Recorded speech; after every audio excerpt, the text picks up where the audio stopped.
Hello. Hello. Hello.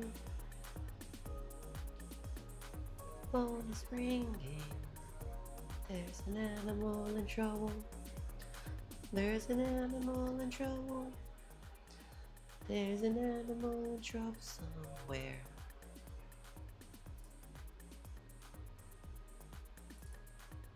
What's up? Let's bring it back. Of Zoe, get that picture.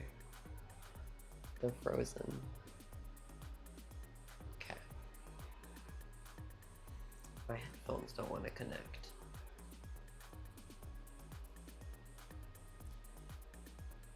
These cheap ass freaking headphones. Yeah. Come on. Get your little $15 headphone asses to work.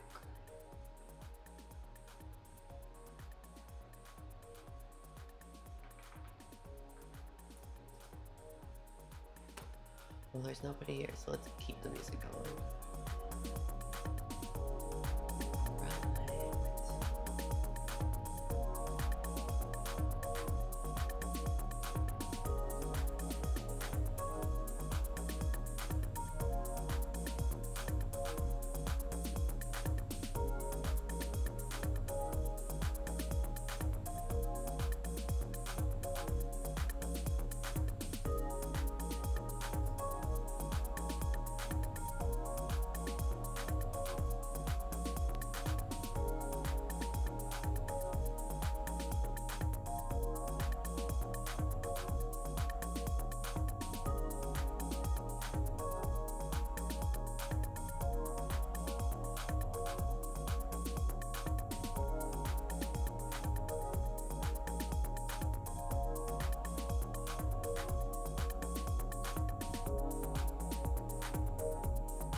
Thanks everyone for tuning in.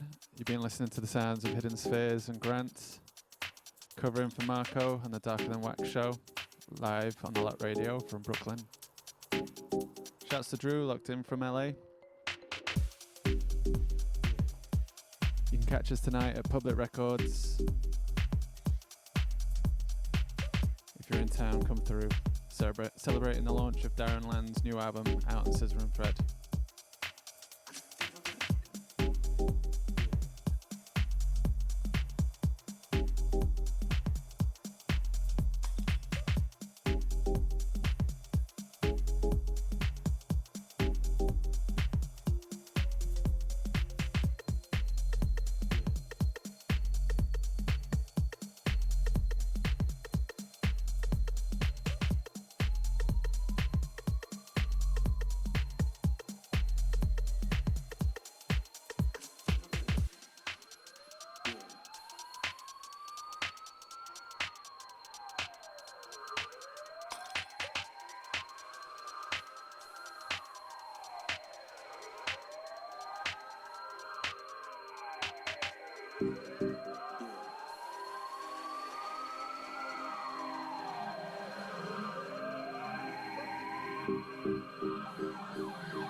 I love this cute little pattern.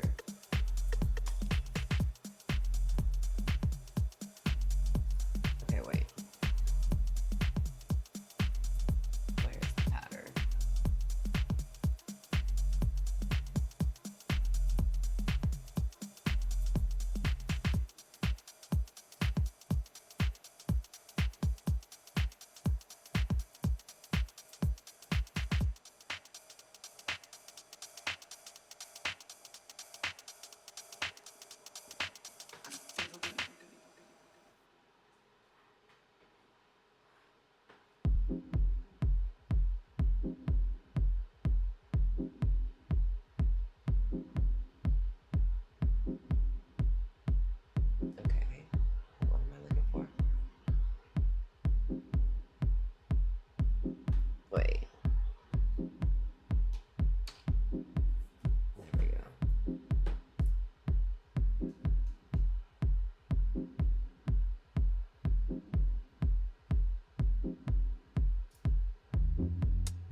Hello, printer. It's your turn to print.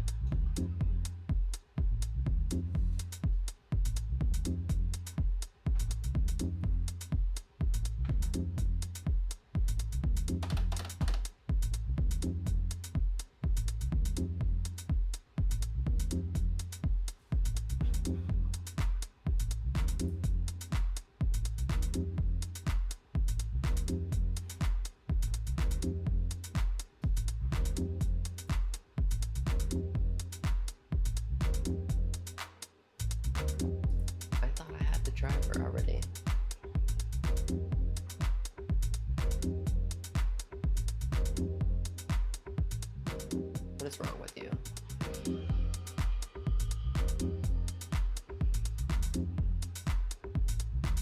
You're being weird. Stop. Now. Okay.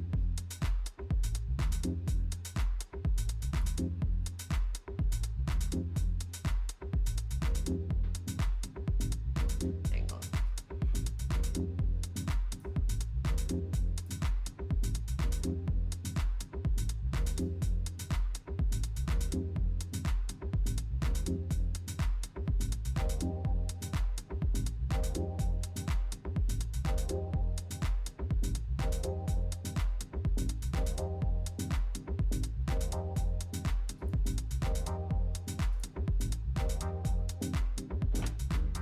There we go.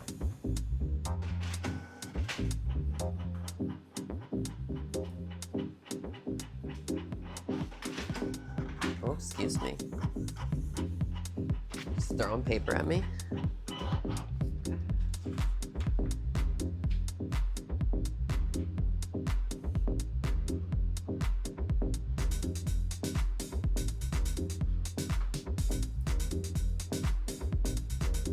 Alright. Now, I need to figure out what I'm going to do.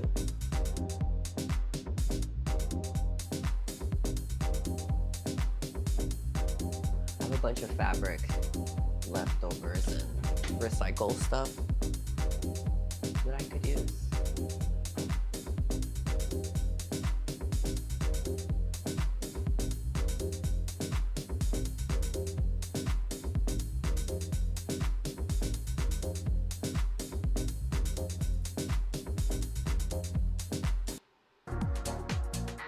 What did I do?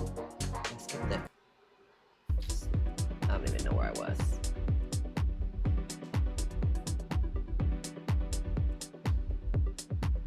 Much better.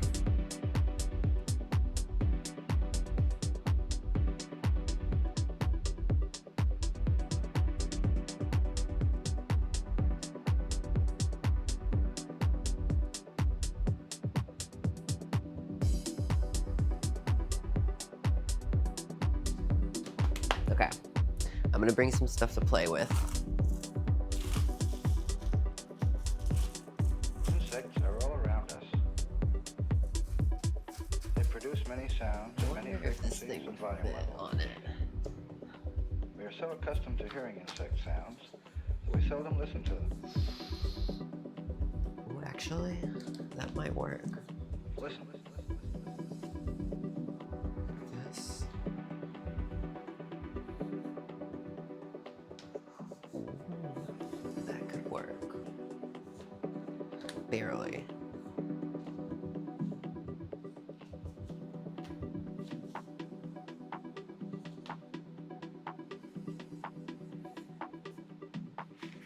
Okay, first let me cut this.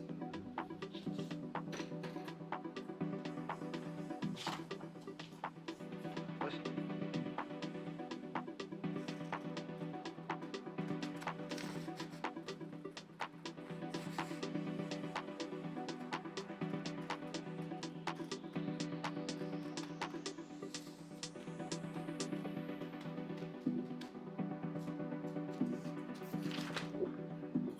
Listen. Come here.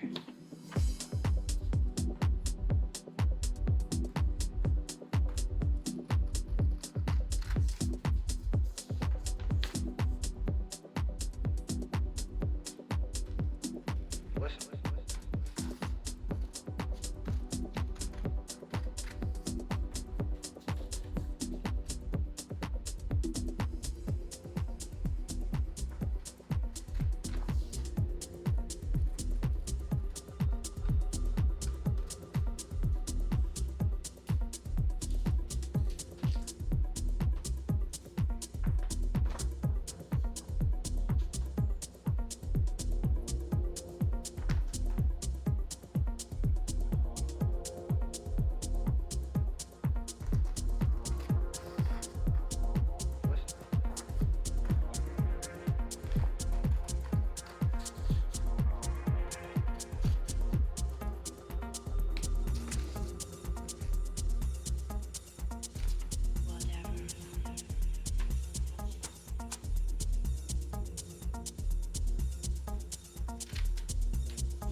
I'm gonna get some fabrics, and then actually I'm just gonna like grab random, and I'm gonna bring a trash can too. I'll be right back.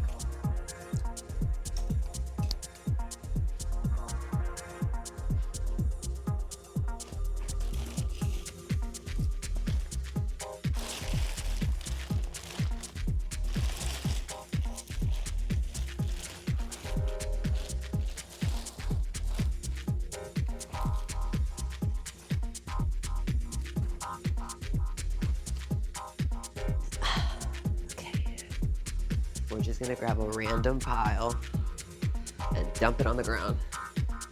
Like that.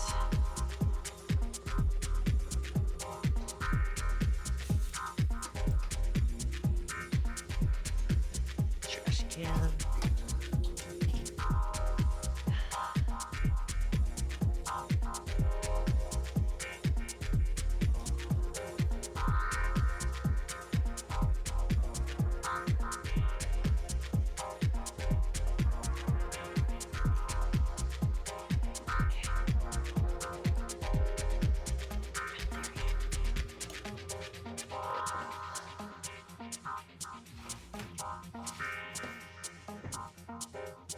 So what do we have? We have this. I love this. We have a little bit of leather. Cloth, which actually I hate. I hate this stuff. Some red leather. Red leather, yellow leather, red leather, yellow leather. Like this leather.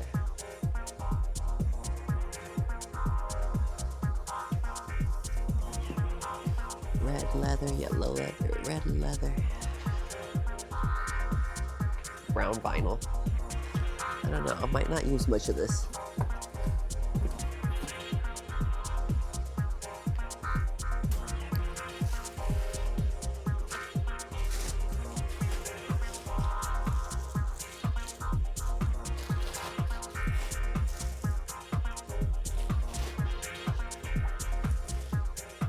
Red leather, yellow leather, red leather.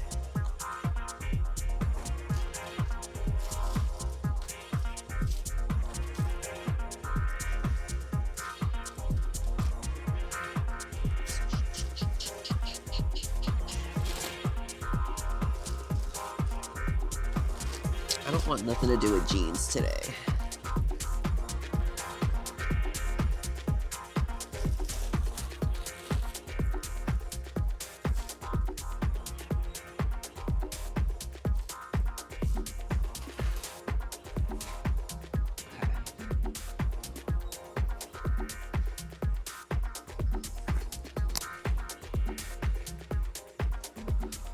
As far as color,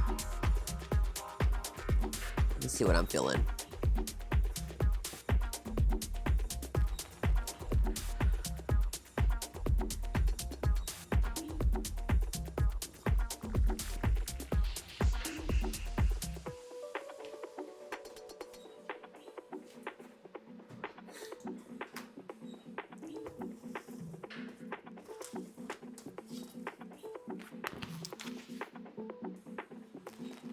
Need to make the color of the light white.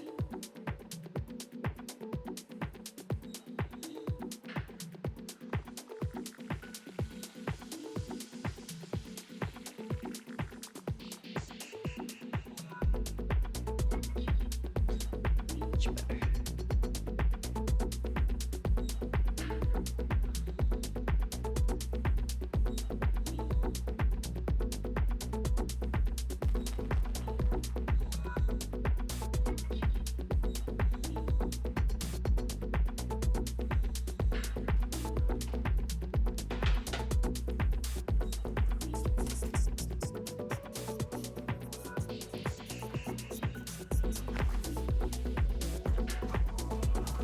Oh, we have gray leather. Doesn't fit. Okay, we have white.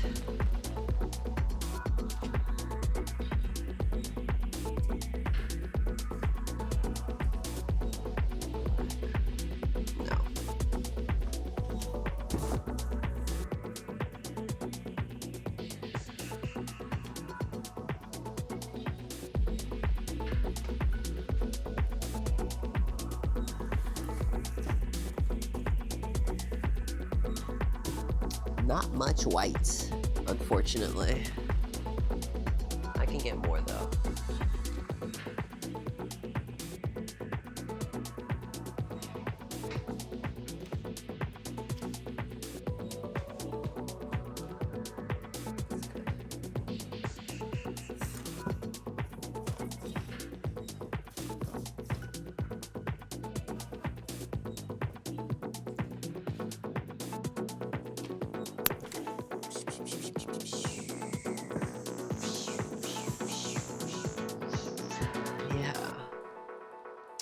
So far, white and brown is the only thing that pops out. Let's see. No, I don't want to use any of those.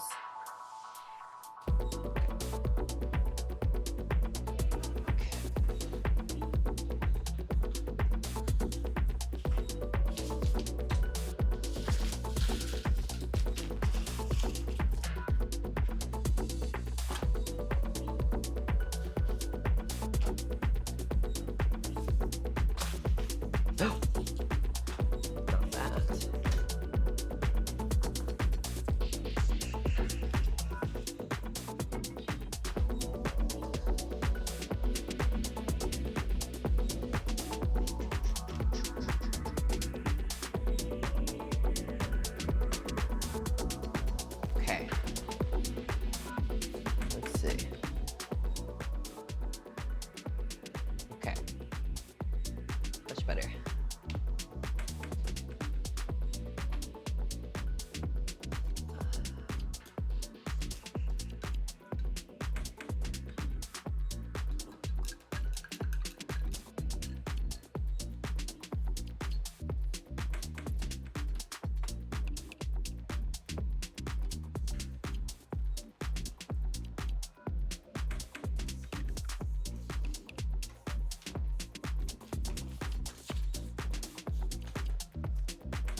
Dude. You're the worst.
Start with the biggest pieces.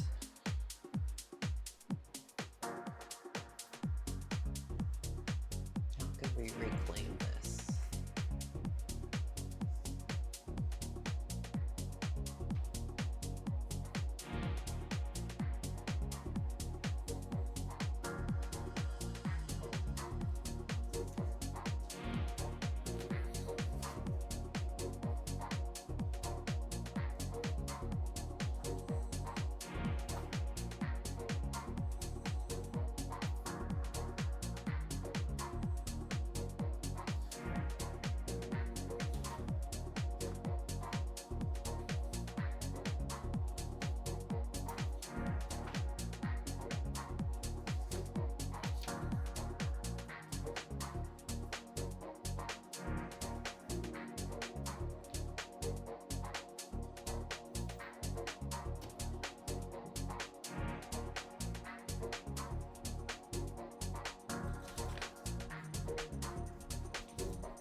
curve was a little rough.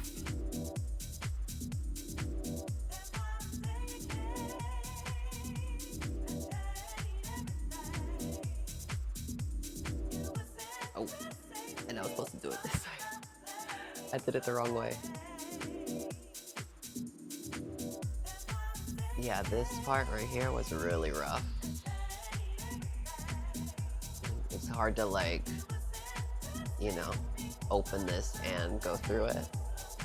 Now what I didn't realize was that the spikes were supposed to be facing up, which sucks. Better luck next time, bub.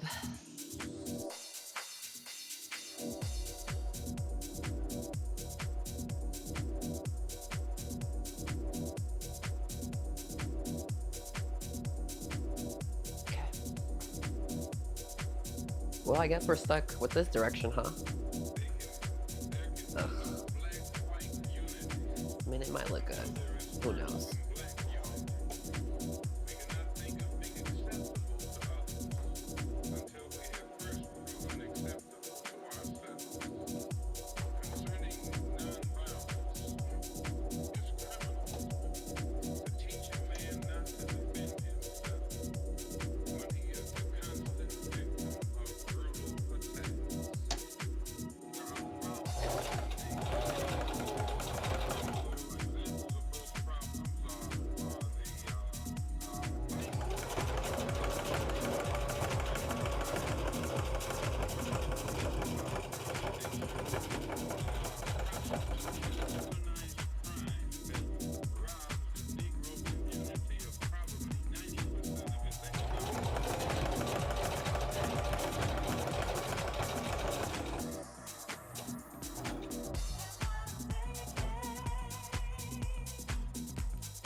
Ugh.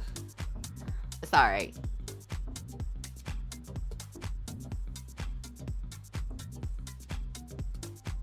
Those turns are really difficult.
This could work.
This one came out at least more consistent.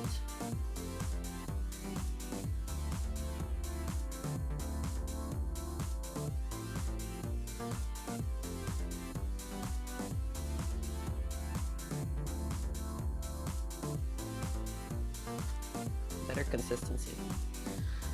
All I can say.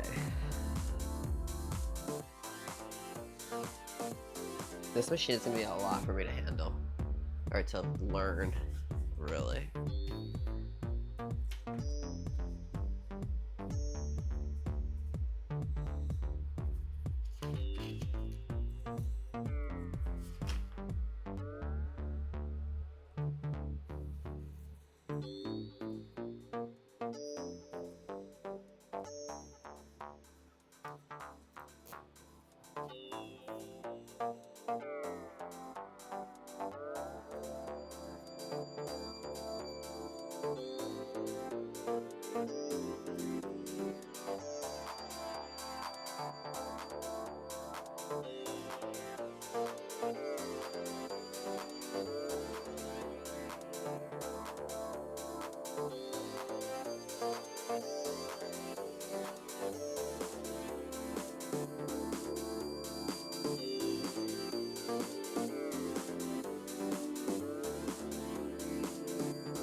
Music's over.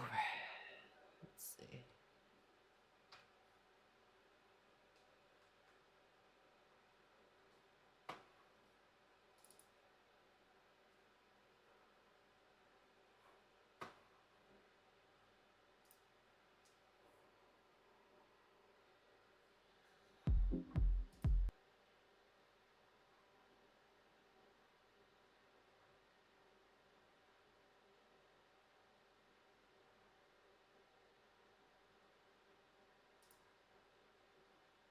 Who's made a difference in your life?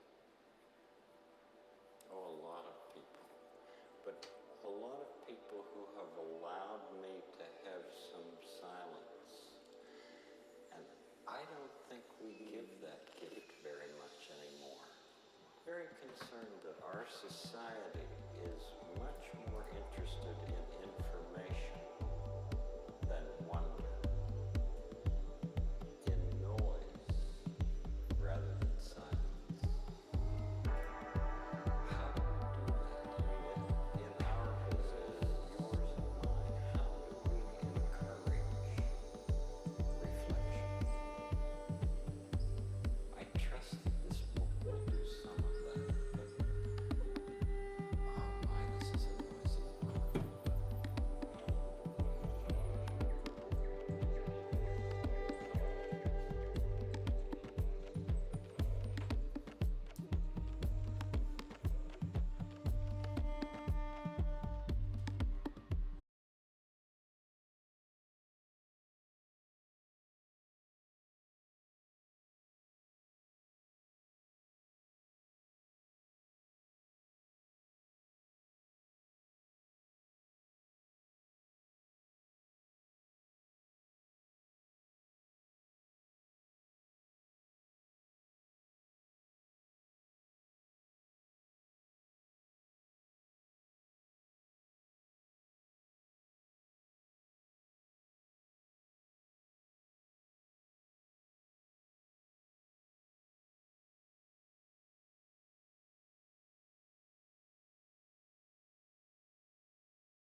a wet rag.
kind of weird, but not awful.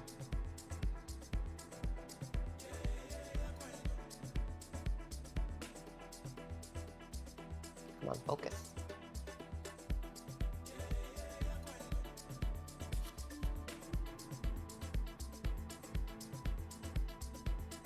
Focus. There it is.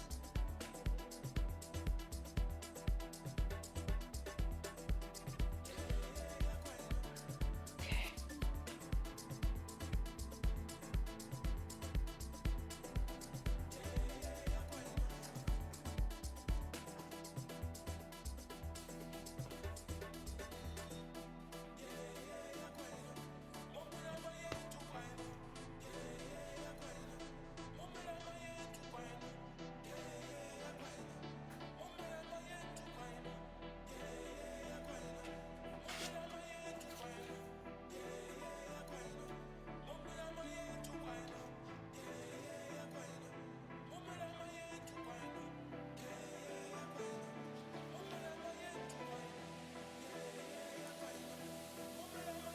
Perfect.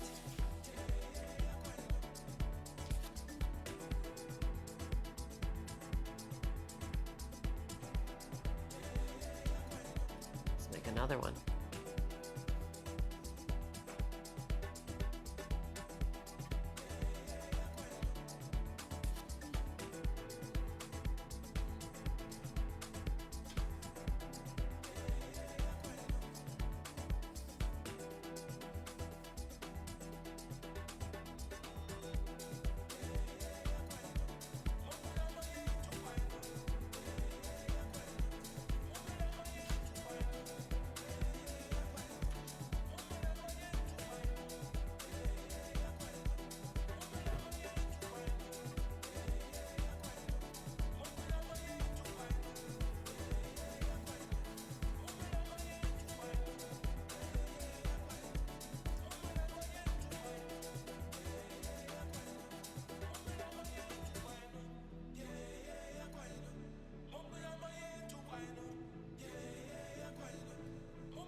storms while we look to the moon, show love,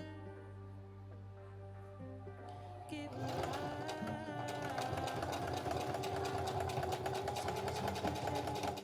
Flowers will bloom. The storms while we look to the moon, show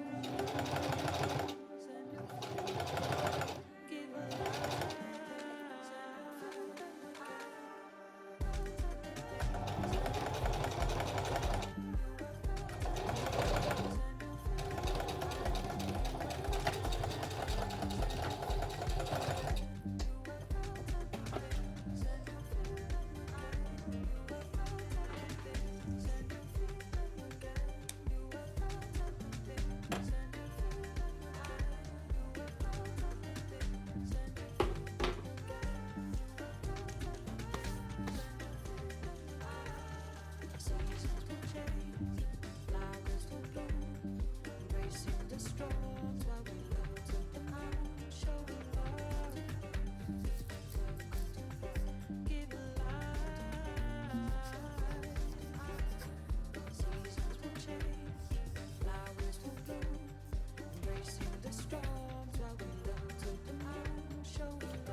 Oh no. Okay, sure.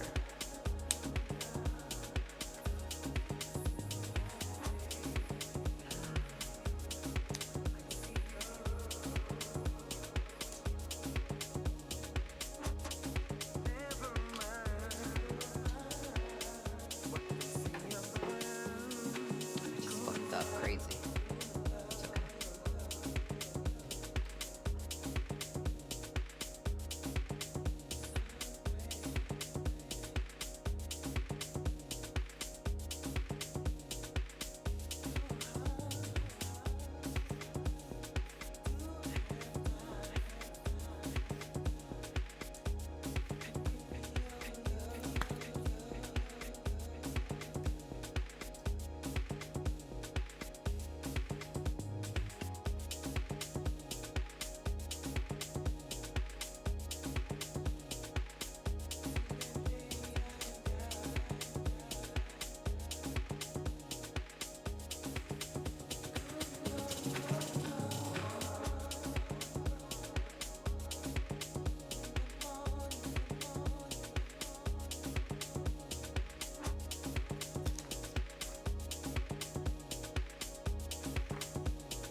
Sad to think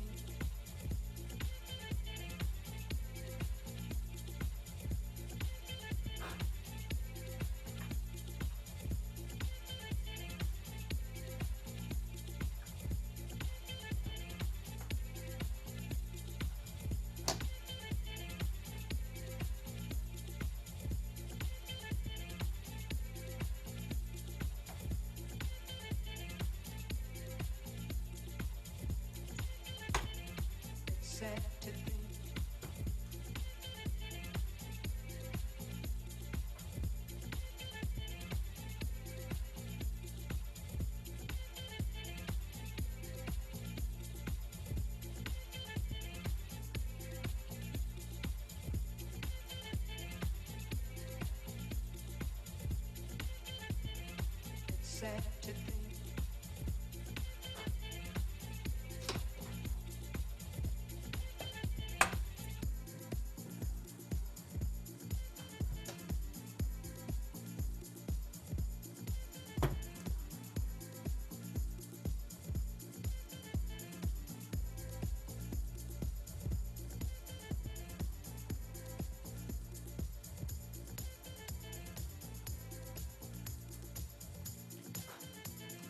it's sad to think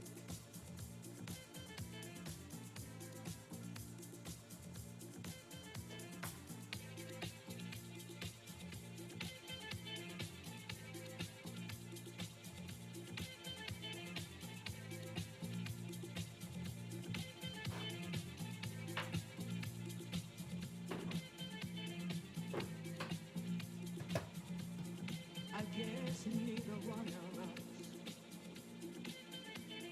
wants to be the first to say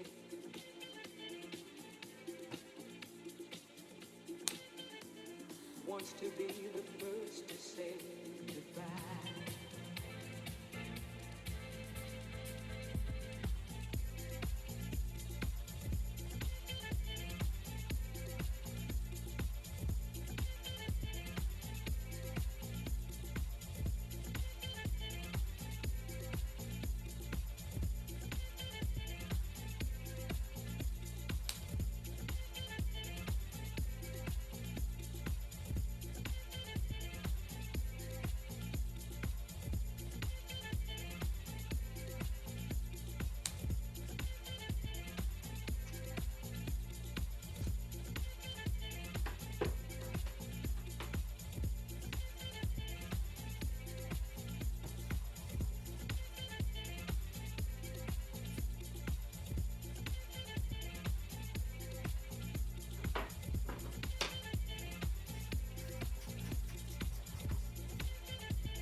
It's sad to think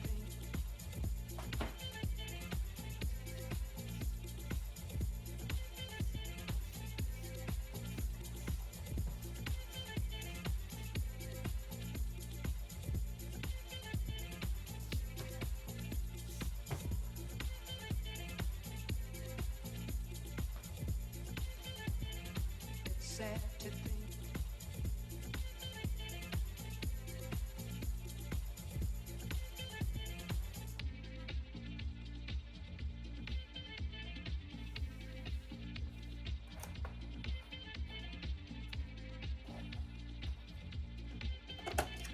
it's sad to think I guess neither one of us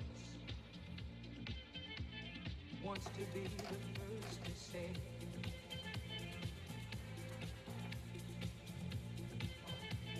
wants to be the first to say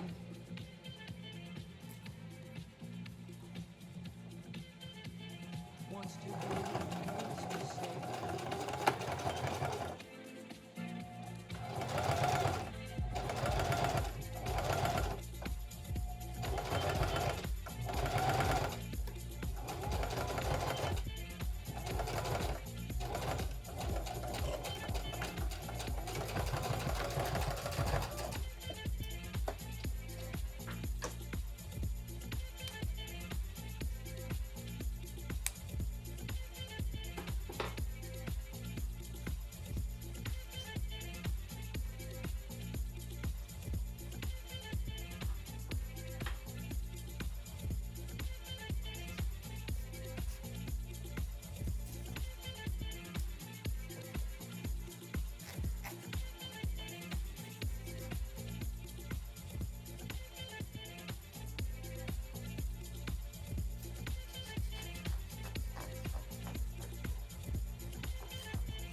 sad to think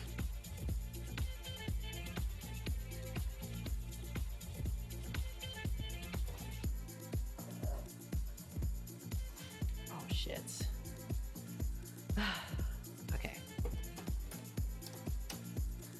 Gotta make another friend. Do we have some people that joined?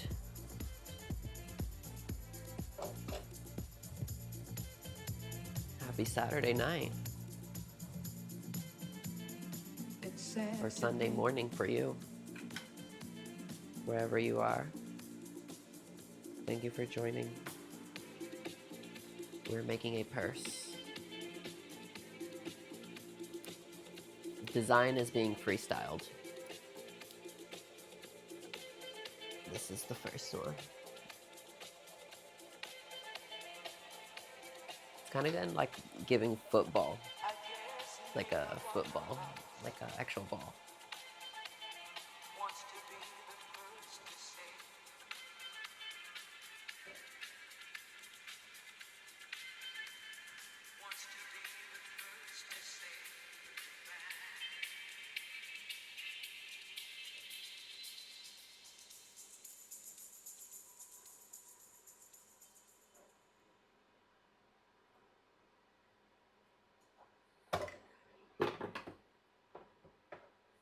I think it goes the other way.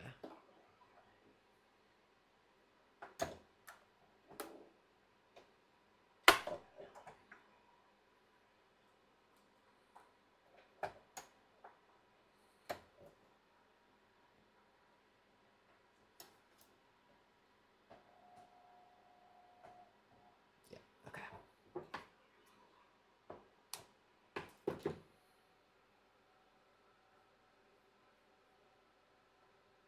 Let's pick a random one. This one.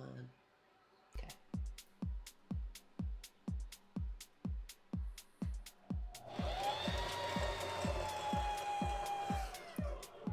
Ooh.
Come on.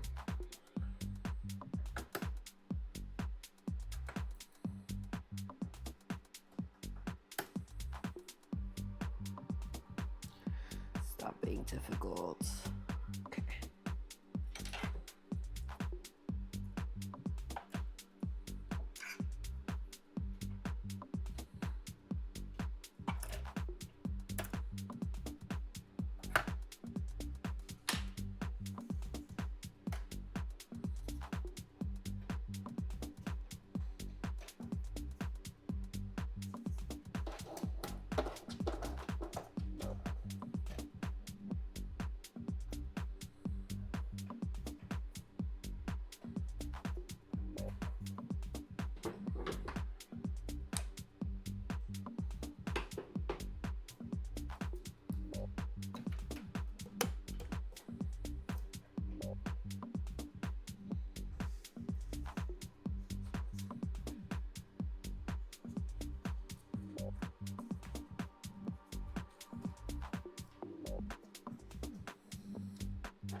gonna take a little break. I want to stitch a design onto it.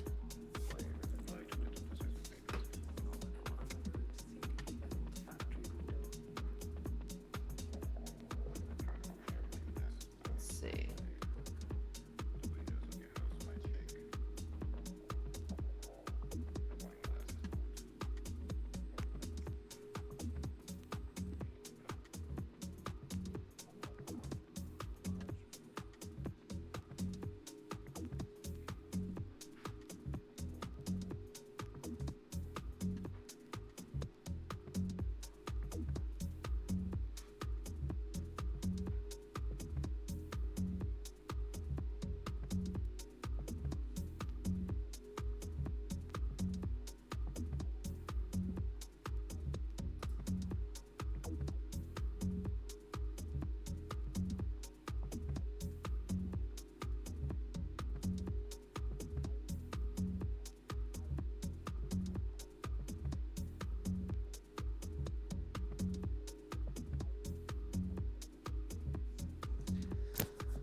PowerPoint doesn't work, or whatever this is.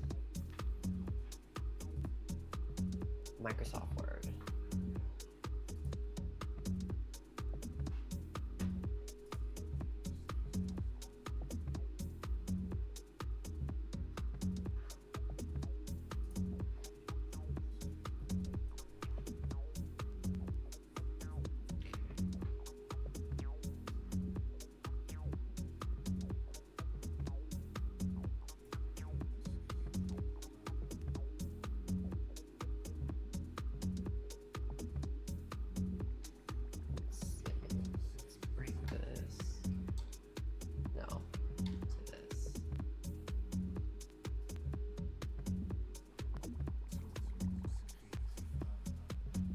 So the vision,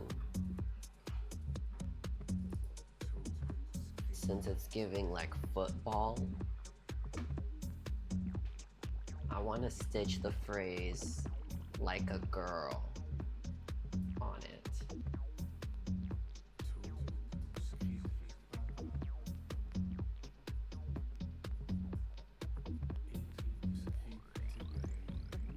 Okay, everything is so far away now.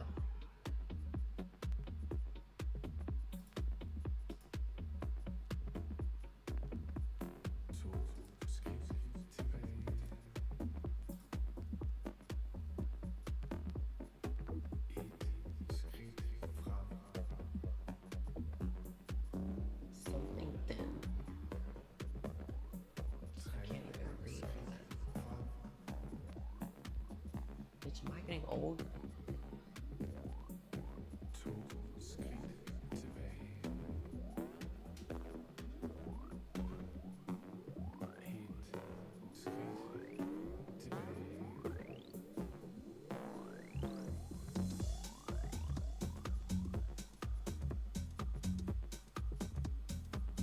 Okay, I'm gonna have to do this so I can see it on the big screen.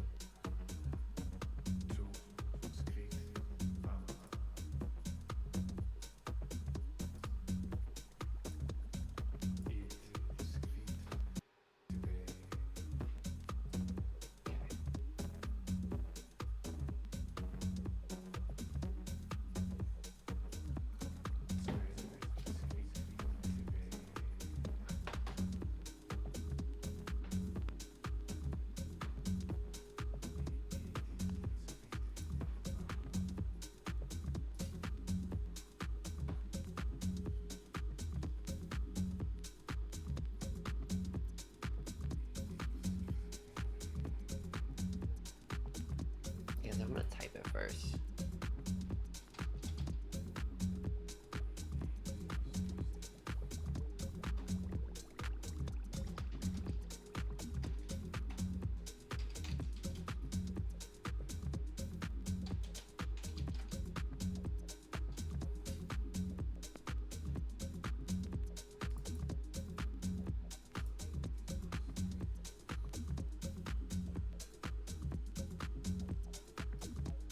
Let's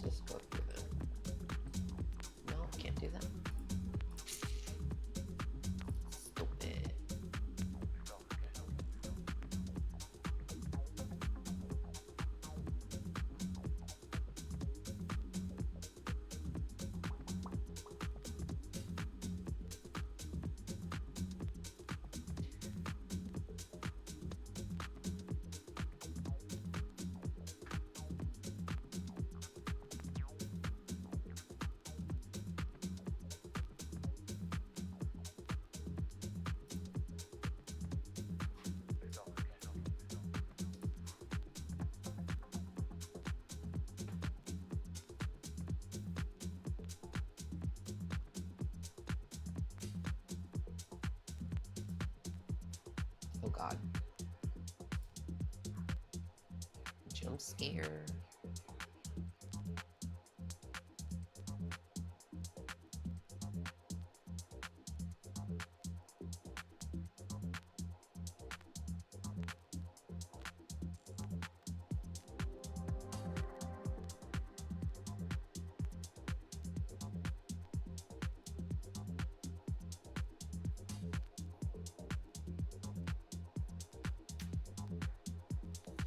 I guess I should just get something like straight up, like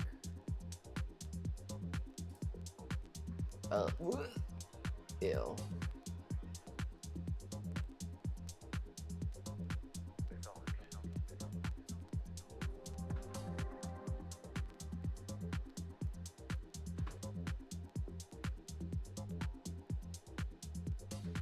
Yeah, I guess I should just get a line.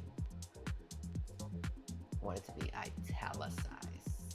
Well, because most of the design is going to come from the stitching, not necessarily the font, because I don't have a real, what's it called, embroidery machine. If I had an embroidery machine, I guess it would matter. Okay, how do I lay out? Okay.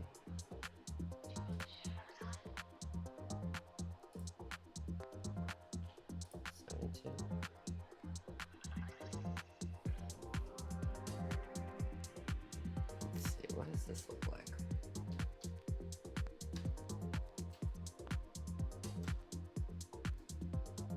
Let's see.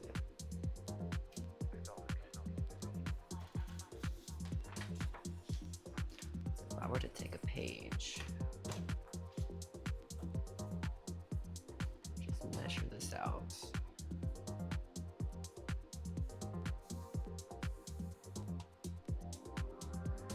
It's about this size. A little bit bigger. Oh, too big.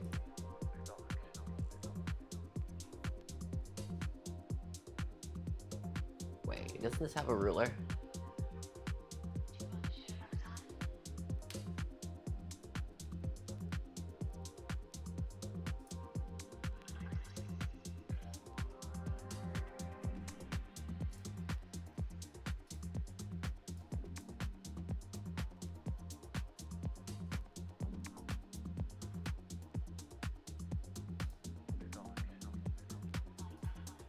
What the fuck? Didn't these things used to have a ruler? Here we go. Okay, how do I zoom in?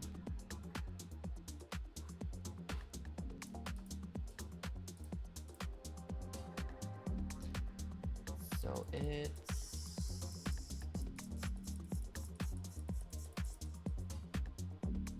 I don't know. What is that? Like less than an inch?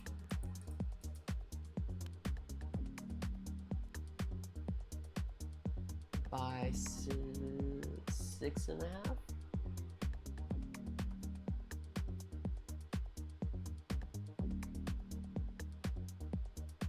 I'd say about an inch by 6. Let's see.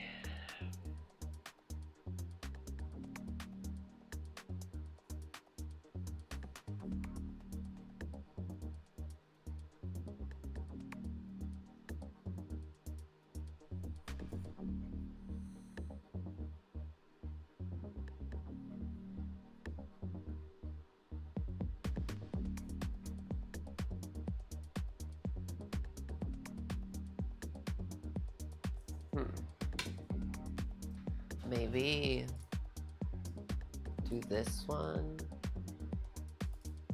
at 85.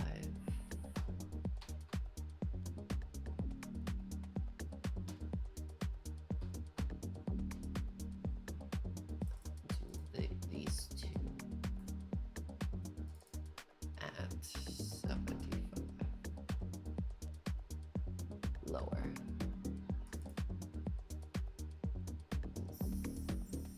70.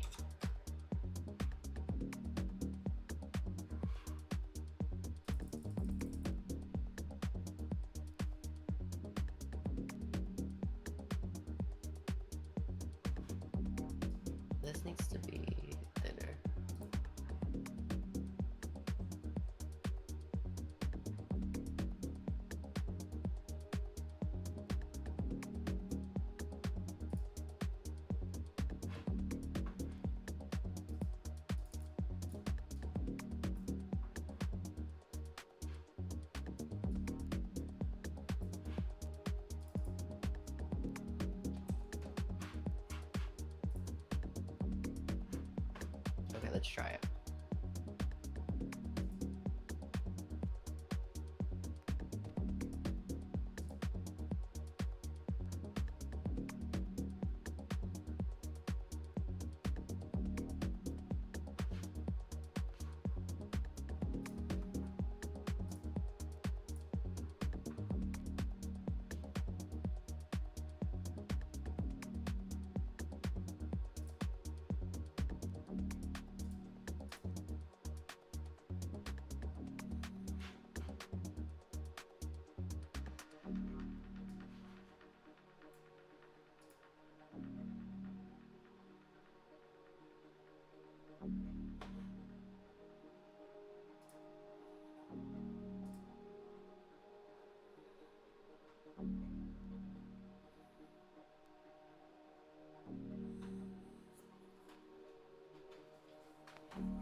Needs to be bigger.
It'd be even better if it was stretched, like, up.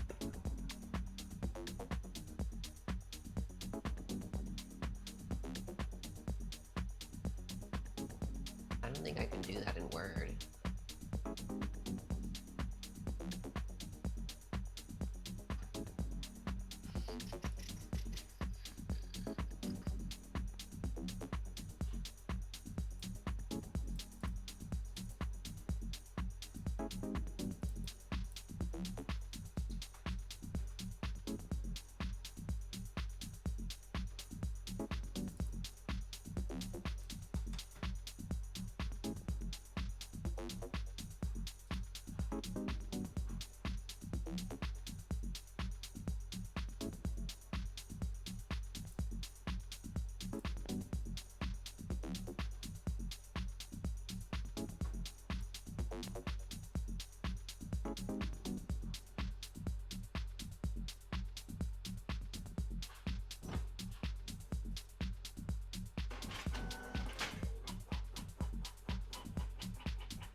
We're just gonna work with this.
So I hope this works.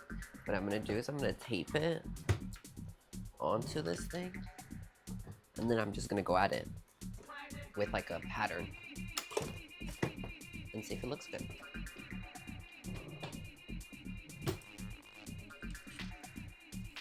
If it doesn't, it doesn't.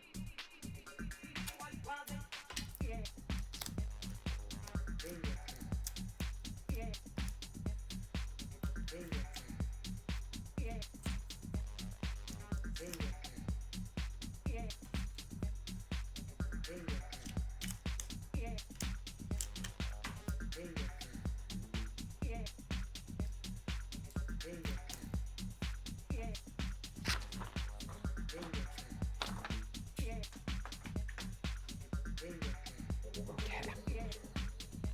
Now this one though, I'm gonna do it in white. Is the only white? Yeah.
entirely like that.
Doing this one.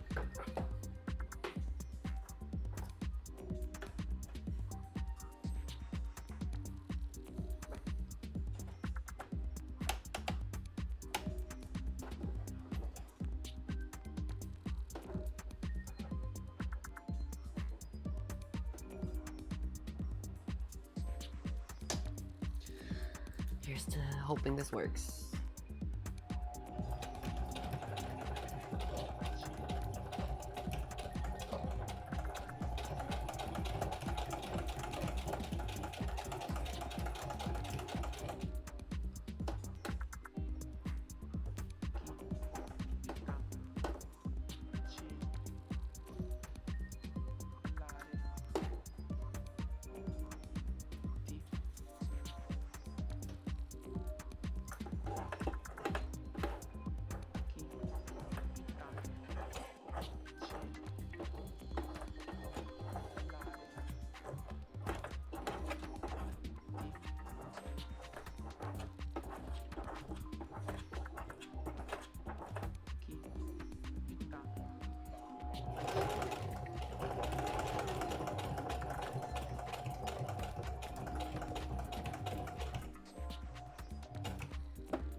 freaking love this guy.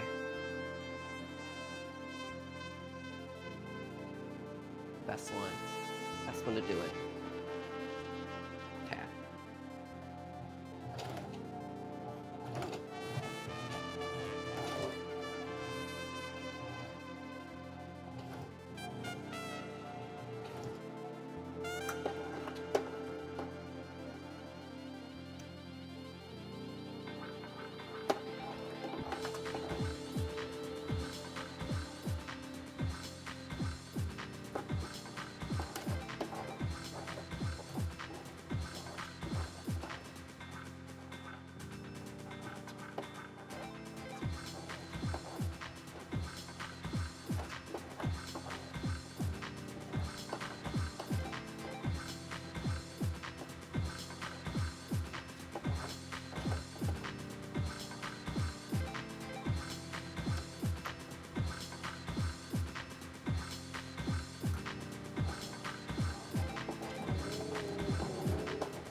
thinking of just like straight up like gluing a stick and just putting it there. And it like jumps. Let's see. Also, what's up, Flo? Good morning for you, I assume.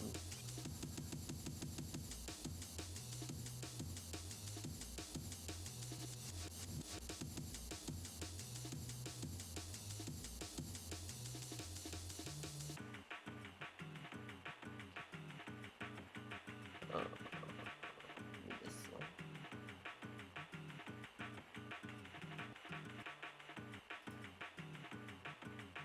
In May of 2021, Olivia I Rodrigo like her videos. published Sour, a seminal body of work that spoke to the highs and horrors of youth.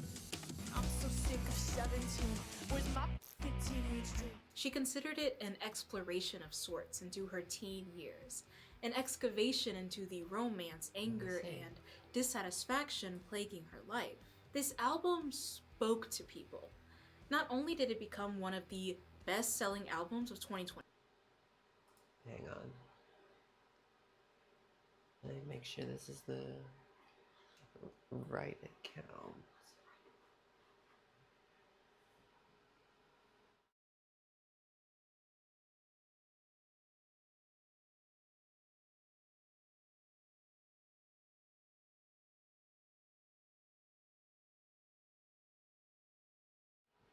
Okay.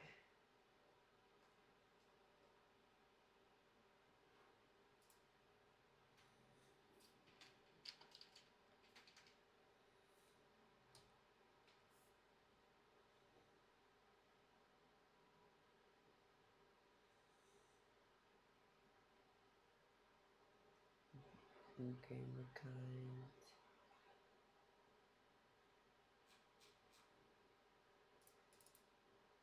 Is it?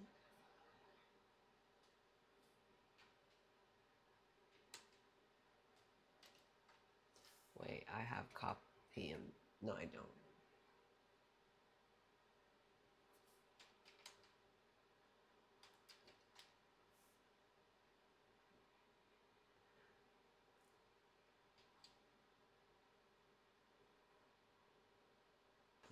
The Vatsu oop.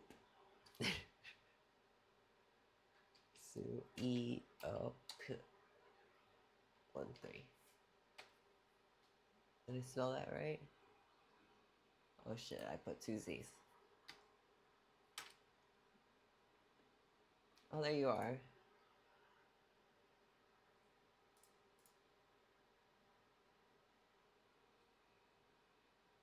Very nice. Oh, is this a sewing machine you were telling me? You have shorts? Oh, is one of this is the one you sent me. Isn't this one the one you sent me? Was für mich die Maschine besonders macht, Dornrollenstifte zum Ausziehen. Da gibt es noch eine extra Verkleidung dafür. Aber das Schöne ist noch, es ist so ein Auto unter den ganzen Nähmaschinen. Oh, that's cool. Sieht etwas schwer auf. Aber es hat eine Motorhaube wie von Autos. Die kann man dann auch ganz leicht wieder versenken. I guess they are. Was für mich die Maschine besonders macht, It looks so like Dornrollenstifte zum Ausziehen. it looks like it belongs in what's it called? Fallout. That's what that looks like. Aber das Schöne ist noch, es ist so ein Auto unter den ganzen Nähmaschinen. Sieht etwas schwer auf. Aber es hat eine Motorhaube wie von Autos. Die kann man dann auch ganz leicht wieder It's so beautiful. The green is like versenken. amazing.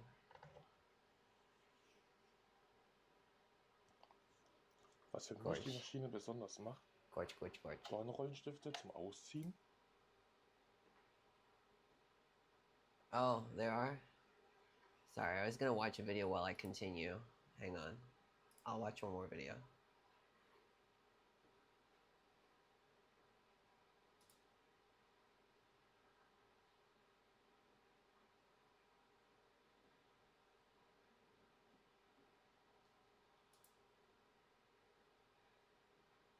Isn't that what I clicked? Oh my god.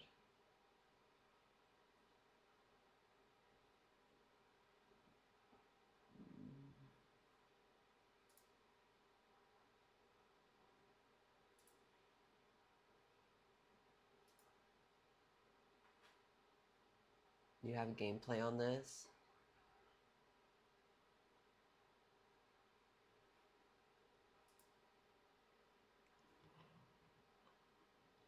Das Aufspulen Is this der the one you Schnur ist sewing? ganz leicht. Von oben nach unten unter dem Rad und dann von hier No. unten. Oh, it's a video. I thought it was another short.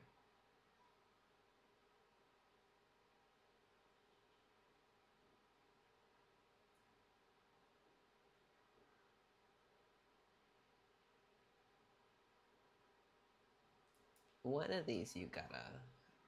So,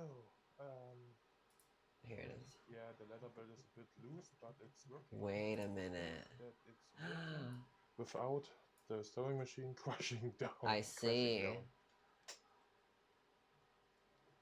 down. That sounds so smooth. You can't even yeah. hear it. Yeah, the leather belt is a bit loose, but it's working. Oh, I love it. wow, that sounds so good. Sounds like a clock. Like one of those. This machine goes so softly. Yeah. Maybe because of the leather belt, I don't know. Yeah, automatic in there. Okay, so I guess that. Yeah. No, I know, but like the I have sound. no idea if I got something in there or not.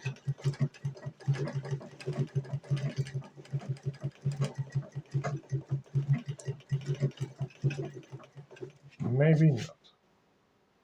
I don't know. Like the whole sound of it. Nope. Nothing in there. That's what it sounds like. No wonder. It sounds like a clock ticking. Yeah. Which could I use? Wait, so is it a pump pedal or is it like electric? Let's go with number one. I don't know for sure how I get the that to mechanical work. part. See, you know about the intricacies of like just like all the mechanical side of it. I don't know anything about that. I Automatic just sew. is on. Automatic is on there either. It's nice because of the light. You can't see it, but because of the light up there, don't want to show too much of my room. So when you do something in here, the light is nice. It's coming down on the machine, so you can work perfectly with it. I know I have to like clean the machine because it's old, and I got it from a marketplace. So shush. Yeah, pin it down, and then it goes.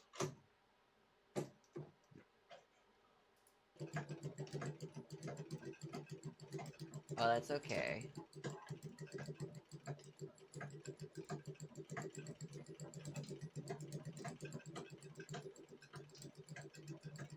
Oh, so what I asked earlier was, is it pump? Like, are you pumping it? Are you pumping the pedal, or do you plug it in and it's got a motor?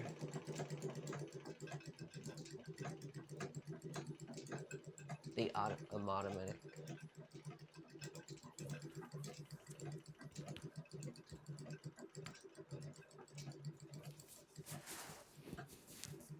So I assume. Wait, what is those dials doing? Let's see. It's okay. Okay, this one doesn't have a motor. Yeah. That's still good, but something. you gotta have like strong legs for that. That's a leg workout. That would actually be fun as like a little leg workout. I think I just have to look at the manual again.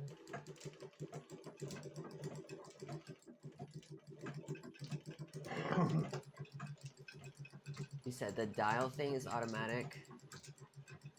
So what is it? What is the dial?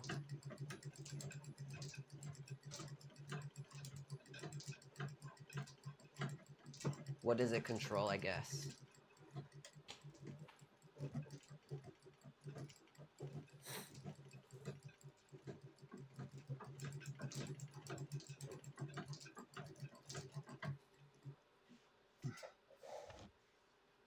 Okay, both feet.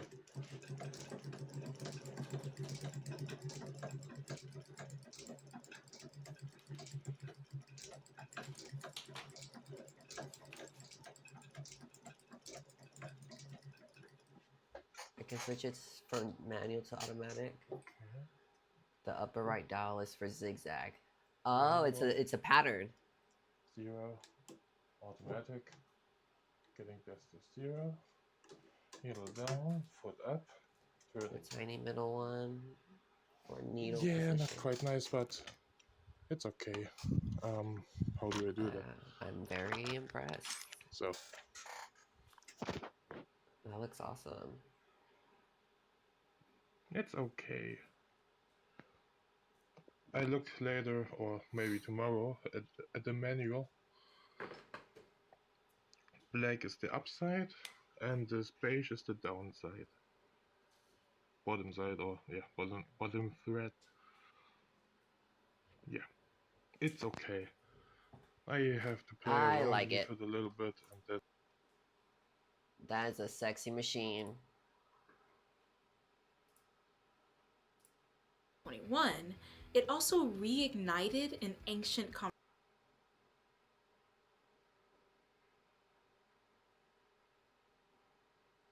Oh, for sure. Yeah, I'll definitely check it out. I haven't been able to catch any of your streams, so I'll watch your gameplay. I want to see how you play Overwatch, because I did end up buying it, or like not buying it, but like getting it, and being able to like download it to the Switch. In May of 2021, Olivia Rodrigo published Sour, a seminal body of work that spoke to the highs and horrors of youth. I'm so sick of 17. Where's my Yeah, it's late here. She considered it an exploration of sorts into her teen years, an excavation into the romance, anger, and dissatisfaction plaguing her life. Wait, this album so you're not spoke up to people. early, you're up Not late only did it become right one now? of the best-selling albums Hold of on. 2021. Hold on. You're crazy. What's going on?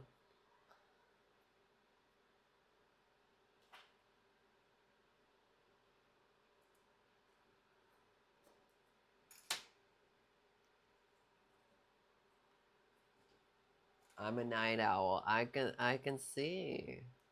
I mean, I like staying up late, but I hate like all-nighters. It's not even midnight for me.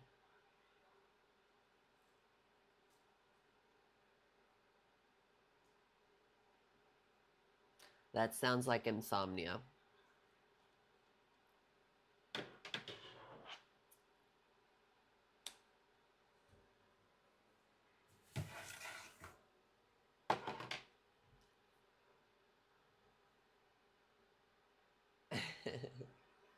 That's funny.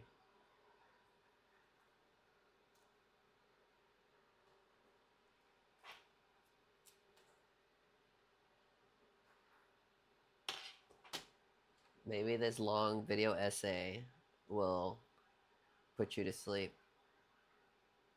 I'm just gonna watch it while I like do the back of this thing. I have to like tie a bunch of things together. So I'm gonna be away from the sewing machine for a minute. But enjoy the video. 1, it also reignited an ancient conversation. Women and girls across generational lines used Sour's success as an opportunity to unearth and criticize the politics of girlhood. Sour is seminal because it arguably primed us for what happened next. 2 years later, on the dot, pop culture transitioned into a full-blown girl renaissance. A girlissance, if you will. The term girlissance refers to our culture's latest embracement of ultra-femininity, enhanced by the imagery and language of girlhood. The girlissance came off the back of the 2010s, which was fatally defined by not like other girl discourse. This was an era where some women had interests and tastes outside of the mainstream or traditionally feminine parameters. And this somehow snowballed into an unrecognizable, hellish debate that lasted an entire decade. Trust me, I was there. But when the girlissance began to take shape in the summer of 2023, we quickly found that this divide was behind us. Barbenheimer became a cultural phenomenon, which saw films dressed in all pink to watch a nearly 6-hour double feature. Girl math and girl dinner were added to the digital dictionary. Billionaire girl bosses dominated our feeds, and various girl aesthetics popped up and floated by. It was a sparkly, consumerist fever dream of a summer. Since then, we have been utterly possessed by girlhood. It has crystallized into something sacred. We treat it as an escape, a return to what some have described as innocence and freedom. Can you see my straw in the corner here, or it looks kind of weird from this angle? Anyways, furthermore, our obsession with girlhood isn't staying contained to TikTok. It's popping up in ad campaigns. It's influencing our media. This topic is significant. It's a reflection of our world. As Anita Harris argues, girlhood has been a burning topic in our society since the 90s. This was the peak of the Riot Grrrl movement, as well as our entrance into girl power politics. It's all about girl power. Between governmental regulations to questions about a girl's values, pastimes, and politics, discussions about girlhood have morphed into discussions about culture. We have come to the conclusion that the way we feed our culture is the way we feed our girls. It's cyclical. Instead of being a forgotten category or a peripheral identity, girls have transitioned to the forefront of our minds. They have emerged as their own phenomenon, according to Harris.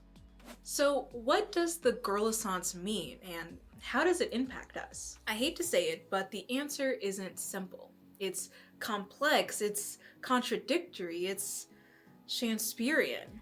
I would argue that the girlissance has the potential to both help and harm its participants.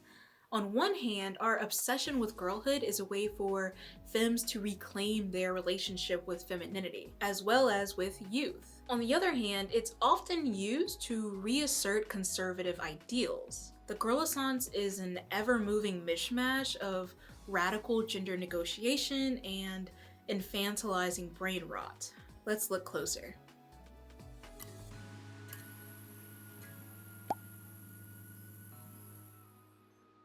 Hello, my name is Shania, and I'm a writer and visualist who focuses on pop culture and other silly internet happenings. It's November!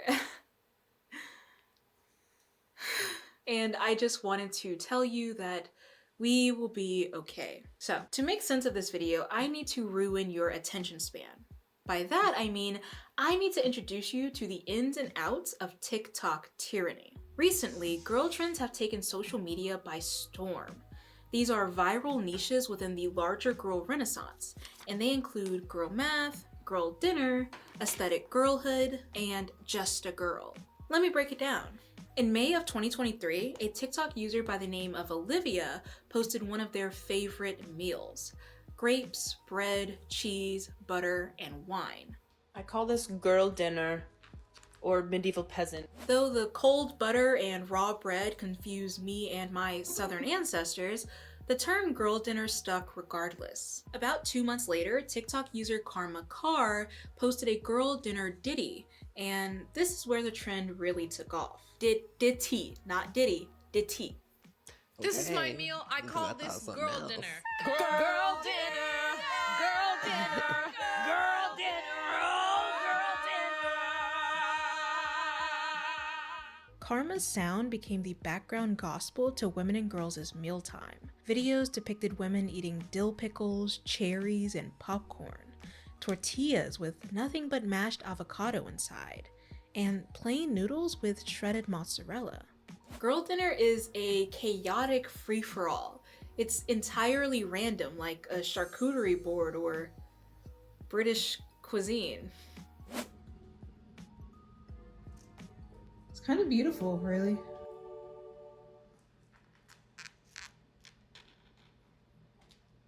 No. No. That one was for my management team. Love you guys. Over time, the trend became mainstream, and the meaning of it changed. Instead of girl dinner, it was no dinner. Portions became extremely small. Vape became a regular substitute. Instead of rallying around the joy of boundaryless yet satisfying meals, girl dinner became yet another form of aesthetic starvation. Next came girl math. Girl math videos usually feature women and girls of varying ages talking to the camera and explaining their financial rules. These rules are usually applied to consumerism and are notably unorthodox. I bought $20 in scratch tickets and I won $70, so I made $70. These videos can either be filmed solo, with a girlfriend, or most interestingly, with a man. In the case of the latter, the men are usually depicted as objective and financially literate, especially juxtaposed with the woman who is explaining unconventional financial rules. No, because you had to spend the money the first time. No, but then the second time it's free because it's no extra money. Or like if you pay for cash with something. Months later, in late 2023 and through 2024, a new trend took hold. Girl dinner and girl math was backdropped by the phrase, "I'm just a girl." Incidentally, this phrase goes back decades. In 1995, No Doubt released their third studio album, which featured the song Just a Girl. We'll come back to this later. But for now, just know that a soundbite of this song became the anthem of the TikTok trend. Alongside it, users also began clipping this scene from 1999's Notting Hill, where Julia Roberts' character tells Hugh Grant's, "I'm also just a girl." Videos within this trend range anywhere from a woman or girl having poor driving practices, like hitting a curb or wrecking a car, to being uninformed. Oh no. Being a girl is one of the hardest jobs on the planet. Like, I assume it's much harder than being an engineer. And by the way, I don't know what an engineer does, but I don't need to because I'm just a girl. Or simply just being susceptible to consumerist propaganda. Further, these videos tend to posit that because someone is just a girl, they can't or shouldn't be expected to do things for themselves, at least not properly. These girl trends have become sacred to those who participate within them. They're seen as a way to reclaim and participate within girlhood, regardless of age. On TikTok, girlhood is depicted as cinematic, glittery companionship and shards of adolescence that make up one shiny core memory. Women and girls post videos about doing each other's makeup, talking about crushes, and dancing on the beach. Some of it depends on gender essentialism. A lot more of it depends on romanticizing a very specific and brief period of one's life. Women and girls wish to be in this one cosmic, perfect place forever. Young and vital, happy and carefree.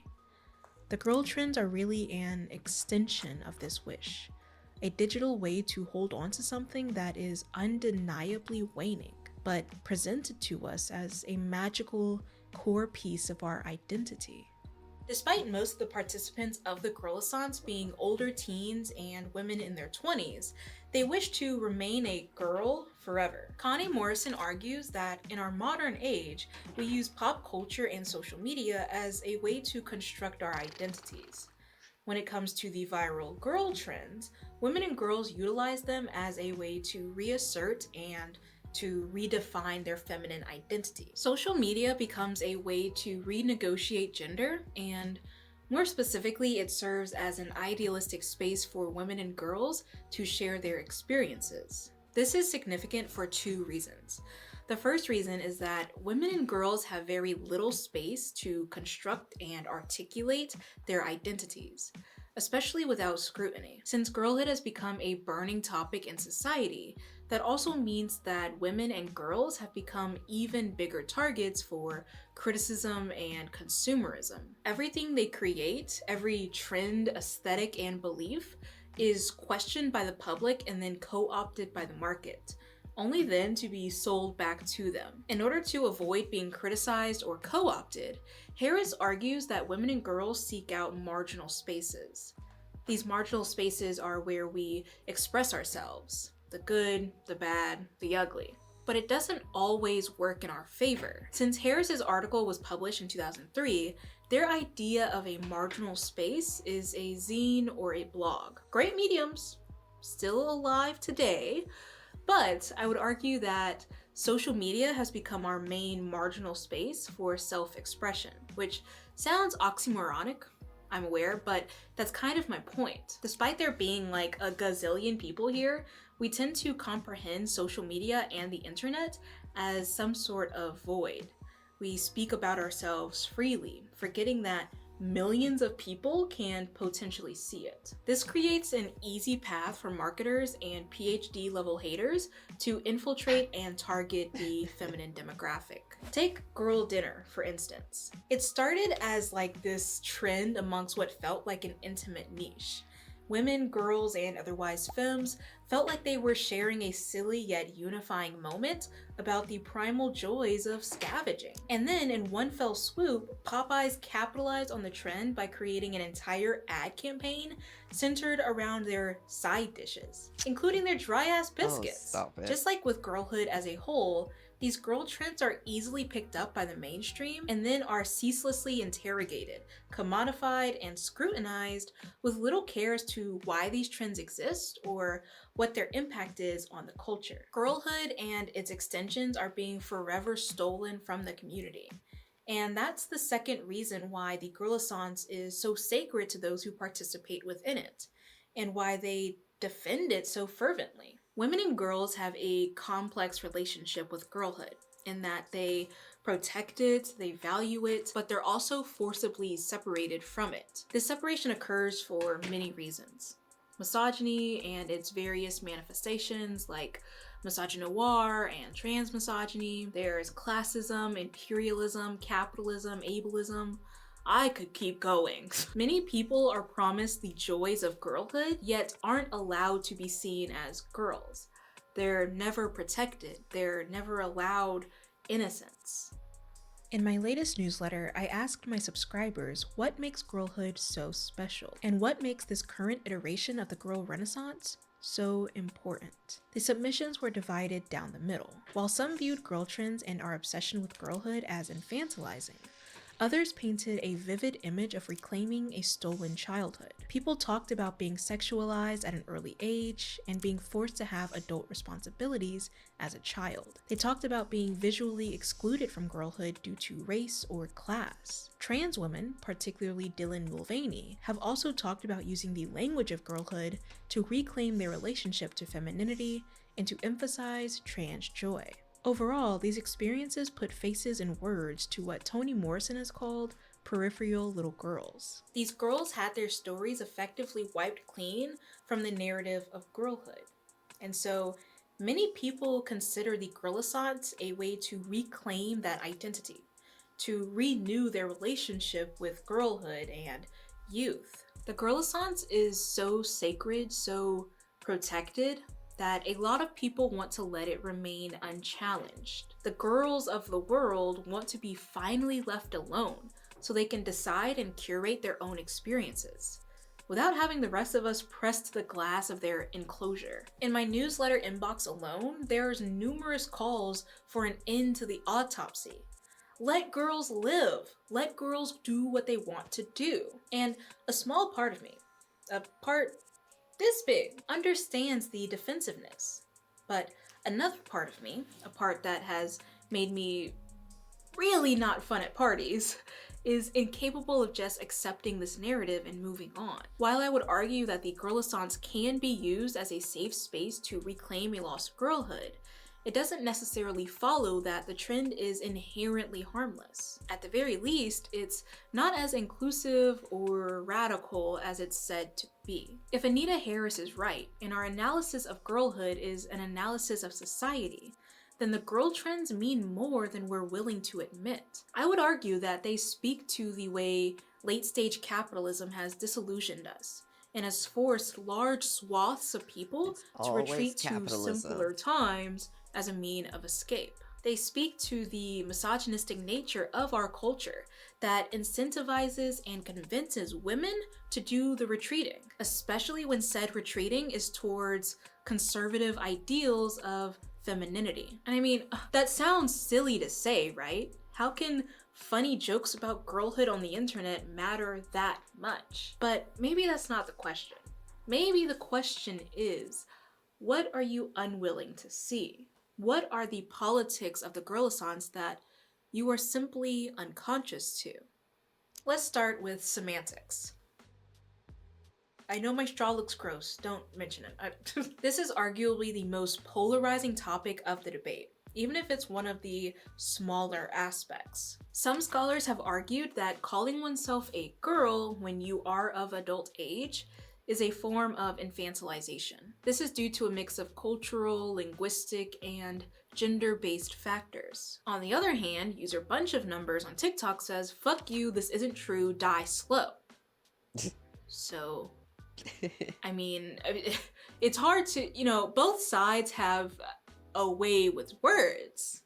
But for dumps and chuckles, let's consider the first argument anyways. While the term girl varies in meaning based off culture and context, the most common use, and the dictionary definition, refers to a feminine child or adolescent. Heather J. MacArthur argues that, especially in Western countries and strictly within a legal context, an adult refers to someone who is 18 years or older. By way of contrast, a child is someone who is 17 years or younger. When we apply this age range to the girlissance, and more specifically to the girl trends, we see an interesting pattern. It's clear that a decent portion of participants are people in their late teens, primarily 17 through 19. But a much more prominent demographic is women in their 20s. Anecdotally, I would say these women are between 23 and 28. Using MacArthur's argument, it would be a form of linguistic infantilization to call this second group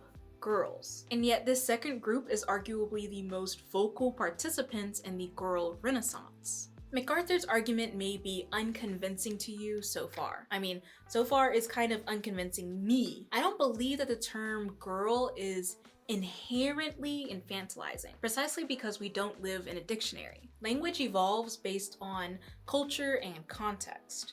The way we use and understand words sometimes has nothing to do with their proper definition and everything to do with their cultural one. Like in the Black community, the term girl is not used exclusively for children. It could be used as a way to address friends, it could be used as a form of endearment, it can even be used to indicate tone. Girl, please. No, sorry. Next. Girl, please. Girl, don't do it. It's not worth it. She kept giving him What? girl, yeah. Okay, my apologies, Miss Girl. Miss who? When I say girl, I'm not thinking of gender, let alone age. It's more of a neutral sentence enhancement. Some have even argued that outside of AAVE, girl can be used as a verb or an adjective, not just a feminine noun. Our culture has attempted to absorb and redefine what this word means, especially on the internet. Most people don't use it maliciously or as a way to infantilize. But there are other areas where MacArthur's argument makes sense. Even if you believe that the term girl varies across cultures and contexts, it's undeniable that this linguistic debate only applies to women and girls. And what I mean by that is men are rarely called boys, and you don't see many debates about why doing so would be infantilizing. Everyone already accepts that it is. To call a man a boy is to disrespectfully challenge his authority and manhood. Even when men are referred to as boys, it's only ever used to denote a temporary existence. And by that, I mean, these phrases do not define a man's identity. Take the phrases, boys will be boys and going out with the boys, as an example. As MacArthur notes, the second phrase is used as a way to suggest an air of adolescent frivolity and irresponsibility, but it's temporary. You can crack a cold one with the boys, but everyone, you included, knows that you're still a man. No one at the bar or at the sporting event is going to call you a boy, unless they want to fight, I don't know. The same goes for the first phrase. It's another temporary existence, pulled out of someone's ass when they want to be unaccountable for their actions. They're often terrible, heinous actions. Neither of these phrases seek to fruitfully define or alter a man's adult status.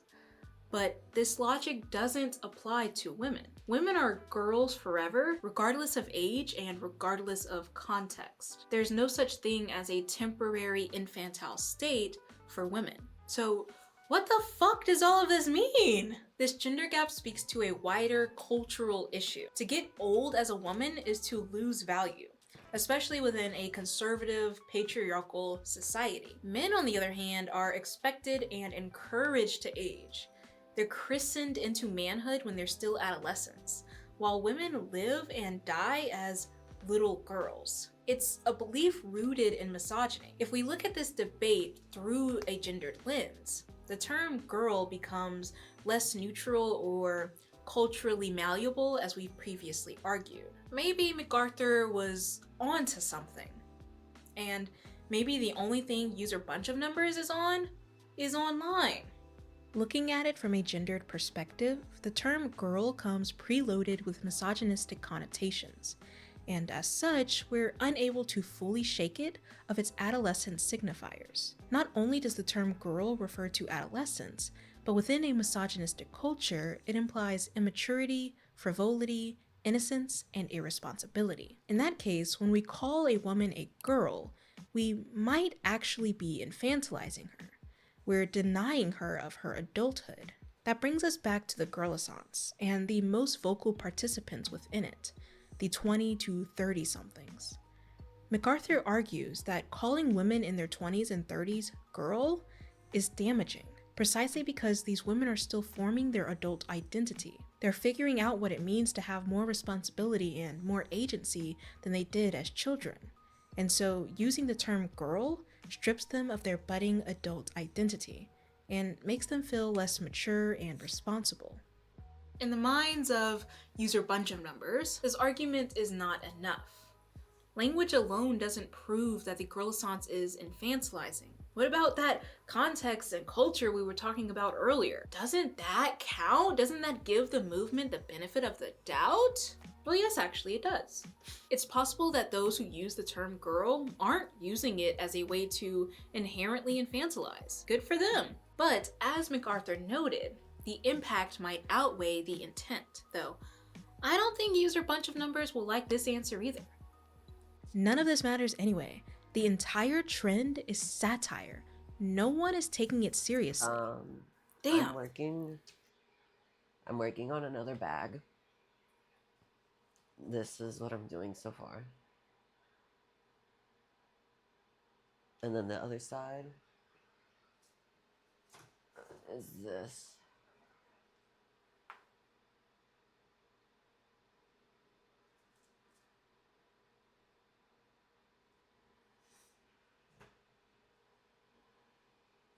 And right now, I'm just like pulling the threads back and tying them in the back so that they're like concealed. I mean, when you put it like that... No, wait, you're still wrong. Let's consider the definition of satire before we go swinging it around willy-nilly on the internet. Satire does not just refer to something that is comedic. For something to be satirical, it has to present a subject for censure or criticism, often with the goal of changing a behavior or a culture. This can be achieved by mocking something, by using sarcasm, by over-exaggerating something, and so on. The girlissant, on the other hand, does not fit this definition. The participants don't want you to criticize them, the girlissants, or even the subject of their videos, that is, gender stereotypes. Furthermore, there's no evidence that the girlissance is satirical. Good satire is sometimes hard to point out, but that doesn't mean it's impossible. Satire still uses certain devices to hint at itself. On the internet, satire is especially hard to identify. Poe's law dictates that without clear tone indication, things on the internet will naturally be read as sincere. To get around this, you can use tone tags, sarcastic emoticons / emojis, and even ironic hashtags. For the most part, these are not present within the girlissance. I'm not saying that satire has to teabag me across the chin sensual style for me to get it. Subtlety works just fine.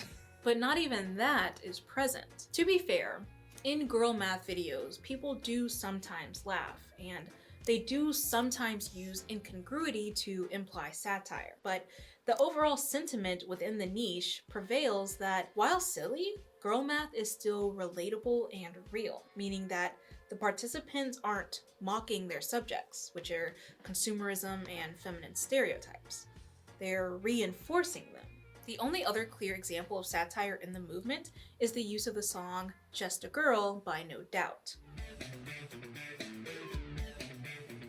This song passionately mocks the way society infantilizes women. Alright, I'll see you later. From the lyrics to the performance to the interviews Gwen Stefani has given about the song, the intention is clear.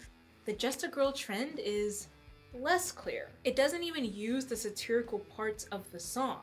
It just clips the part where Stefani is assuming the identity of a helpless girl. So, satire? I don't think so. But if you want to talk about irony in relation to this video's arguments, you got me. I have an ad coming up. And now a word from today's sponsor, Parade. Parade has a wide, I would a lightweight outfit for comfort. This is a selection feature and is made from recyclables with you. Bralette. This Black Friday, Parade is having 2 sales from November 21st to December 3rd with 30% off site-wide. But I'll do you one better. You can use my code SHANBF for 50% off site-wide with no minimum purchase. Thank you to Parade for sponsoring this video. Now let's get back to it. So, beyond just using infantilizing language, the girlissance also employs negative gender stereotypes. To achieve this, the movement depends on gender essentialism. I know. That's a big word for Elmo. Balsamic vinegar? That's a big word for Elmo. Gender essentialism is just a fancy way of saying that you think gender makes people fundamentally different. And if they're assigned a certain sex, then they have these unchangeable qualities that align with their apparent gender. For instance, you might believe that someone assigned male is inherently a man, and they have immutable masculine behaviors and traits. They're biologically inclined to like football, drink beer, and avoid their feelings. Contrastingly, you apply the same logic to females and femininity. Gender essentialism conflates biology and culture, sex and gender. It gets turfy really quick and often disregards the diversity of both gender and sex. Gender essentialism also depends on gender stereotypes in order to classify people. Men aren't biologically inclined to like beer, but it's a stereotype that feeds and normalizes the gender binary. When we look at the girlissance, and more specifically the viral girl trends, we see that gender stereotypes are the foundation of the movement, especially the stereotypes we talked about earlier, where femininity is associated with immaturity and docility. This association goes beyond linguistics. Within a patriarchal system, women are considered a child race. This means that they are viewed inherently as subordinate or childlike, which requires the patronizing and violent hand of their fathers to correct and guide them. This paternalism varies based on a bunch of different social identities, including race, class, and culture. For instance, Black people are also considered a child race. During the colonial era, white supremacists used scientific racism to justify their enslavement and brutality of Black people. stating that our skin color made us inherently ownable. This led to the tradition of white supremacists calling black men boys and black women girls, regardless of age. Speaking of women, because black women sit at an intersection of racism and misogyny, the white supremacist heteropatriarchy views us as both infantile and adultified. We're not allowed to relate to girlhood because that's historically associated with whiteness, and yet we're still viewed as children. Our opinions are devalued. Our speech is said to be uneducated babble. Ask me how I know. And at the same time, black women are forcibly adultified. We're hypersexualized. We're told that we're inhumanely strong, and we're afforded more responsibility than others. More generally, women are viewed as property under the white supremacist heteropatriarchy. They are depicted as naive, emotional, powerless, and in need of paternalistic guidance. White women especially were beholden to the house instead of to the workplace as men were. After all, the house is where the children resided. And just like people of color, women couldn't age out of their infantile condition. They were forever children. This was used to justify systematic misogyny, wherein white women especially were not allowed to work, women as a whole did not own bank accounts, and their entire identity depended upon their husbands and fathers. Again, obviously there's racial layers to this. Despite being infantilized, black women weren't historically relegated to the house the same way white women were, especially impoverished black women. They had to work, and even earlier than that, black women were not protected from slavery. They were pushed physically, sexually, and mentally by their enslavers, but also by their partners. This complex rendering of gender and race bleeds out from history and into the girl-assance. Within the viral girl trends, we see that negative feminine stereotypes are enthusiastically maintained. What's more is that the girl-assance has conservative undertones. Some might even say Republican. It tends to exclude and alienate anyone who isn't a white, cis, middle-class woman. Let's start with the feminine gendered stereotypes. That one will make me slightly less irritated. Girl math is probably one of the most viral girl trends of the Renaissance, and it uses stereotypes to feed its success. As Chelsea R. Hewitt notes, women are taught to believe that they are less capable at math than men are. In the girl math trend, women discuss subjective, silly, and at times financially questionable rules they have for consumerism. These rules don't make sense, and they don't have to. That's the brilliance of girl math. As Nina Banks argues in their article, girl math is definitely not precise or fiscally responsible, but to me and many girls, it makes complete sense. Based on context clues and language, girl math is implied to be illogical. Even in this TikTok comment where someone is defending girl math from accusations of infantilization, they still call it bad math. Furthermore, girl math videos are often filmed in front of men. A woman will have her dad, brother, or partner in the background of the video in order to catch his reaction. Usually these men are frustrated, incredulous, or downright skeptical of the math presented. By optics alone, these videos position men as the objective, logical, and financially responsible ones, while the women are positioned as the frivolous, naive, and financially dense ones. When it comes to consumerism, which is the basis of the girl math trend, the stereotypes only get worse. Nina Banks writes, "I don't think twice about walking out of Sephora with a $30 concealer. But as soon as it comes down to buying groceries, suddenly $20 is an arm and a freshly waxed leg. Oh dear God." The consumerism aspect is significant because it's yet another stereotype associated with femininity. You know, women be shopping or whatever. In our consumerist capitalist world, femininity is an identity you have to buy. This is often peddled to us by the beauty industry, our media, and even each other. As Alexandria A. argues, femininity is hyper-commodified, and this is reflected in the girl trends. In one TikTok, a user shows off their vast collection of consumer goods, especially beauty products. The caption reads, "I wonder how much money I could save if I wasn't just a girl. This video positions women, or girls, as powerless consumers, taken over by their feminine shopping brain. Beyond consumerism, other stereotypes associated with femininity include naivety, dependence, submissiveness, and emotionality. These are often repackaged and performed on TikTok via the just a girl trend. Viral videos within this tag depict women as bad drivers, yet another misogynistic stereotype, and conflates femininity with being simple-minded, hysterical, or naive. In the world of this girl trend, women are at the mercy of the much more powerful forces surrounding them.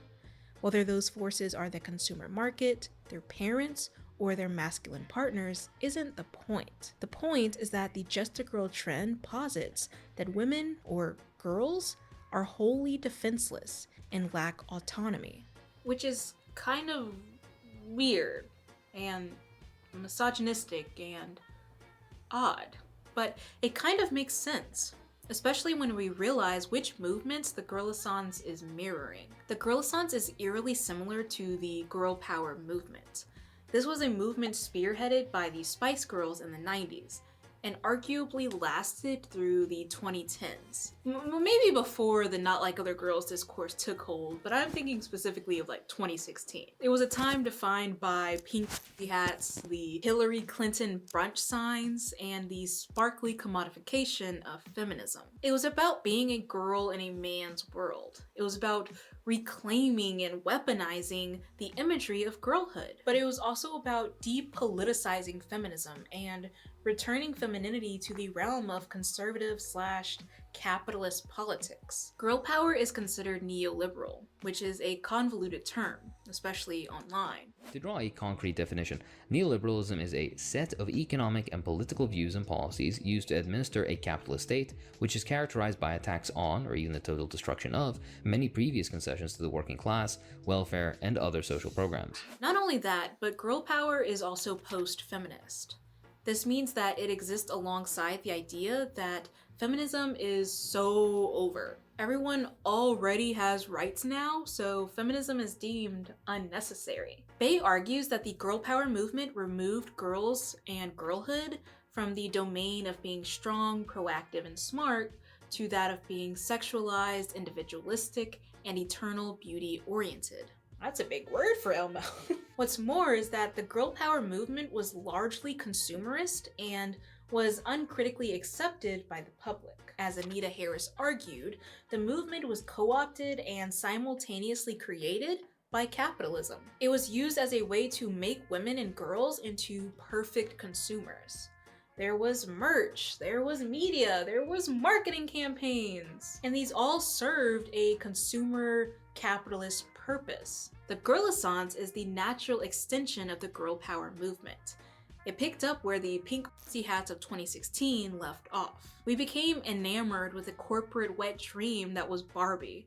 We surrendered our money and time to the capitalistic girl boss whims of Taylor Swift and Beyonce. Even the trends we designed for ourselves, the clean girl and the vanilla girl and the what the fuck ever girl, these are all steeped in consumer capitalism. The Girlissance is neoliberal, extremely commodified, and post-feminist. In fact, it is so post-feminist that it sometimes encroaches on anti-feminist territory. Earlier this year, Leah Mosqueda wrote an article in defense of the Just a Girl trend. Not only does Mosqueda use damaging dichotomous language to imply that womanhood is valueless and incomparable to the joys of youth, cause that's a crazy quote, they also present interesting opinions of feminism itself, specifically how it relates to the girl renaissance. I think right now we're seeing a very big backlash against modern day feminism, said Rayanna Kilby. I can definitely see this feeling in modern feminism where there's a kind of pressure to be super successful as a woman.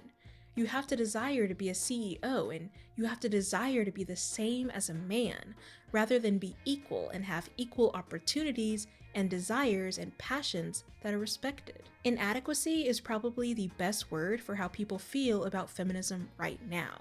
Kilby said. It feels kind of out of touch for a lot of people. Kilby believes that these feelings of regression to girlhood have stemmed from women's realization of the value in choice feminism, the popular belief that any choice a woman makes is inherently feminist. A lot of women are kind of rejecting this idea that womanhood means they have to be a man.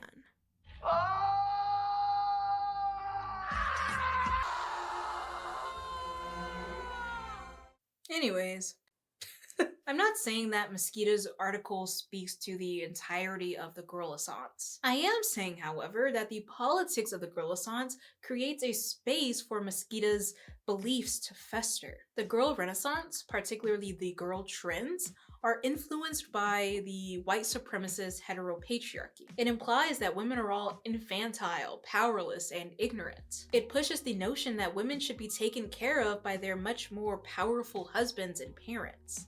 It declares that women are only good for shopping and being pretty. These beliefs are situated on a rather short staircase to conservatism. The next thing you know, you're gonna start having weird opinions on race and trans people.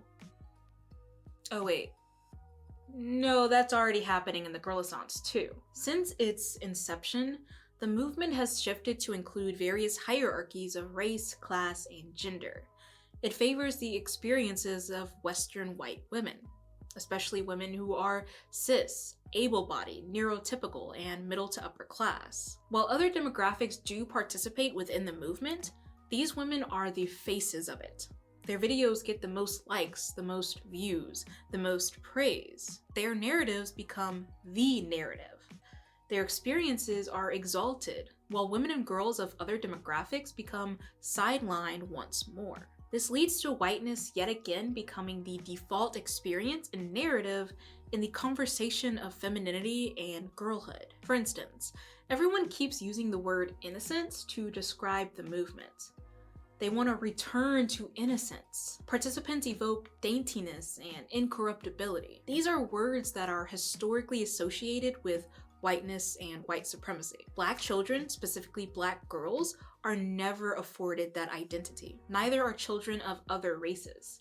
Not poor children, certainly not disabled children, certainly not trans children. The Just a Girl trend similarly uses language built upon a complicated history. Participants state that this trend is a response to boys will be boys.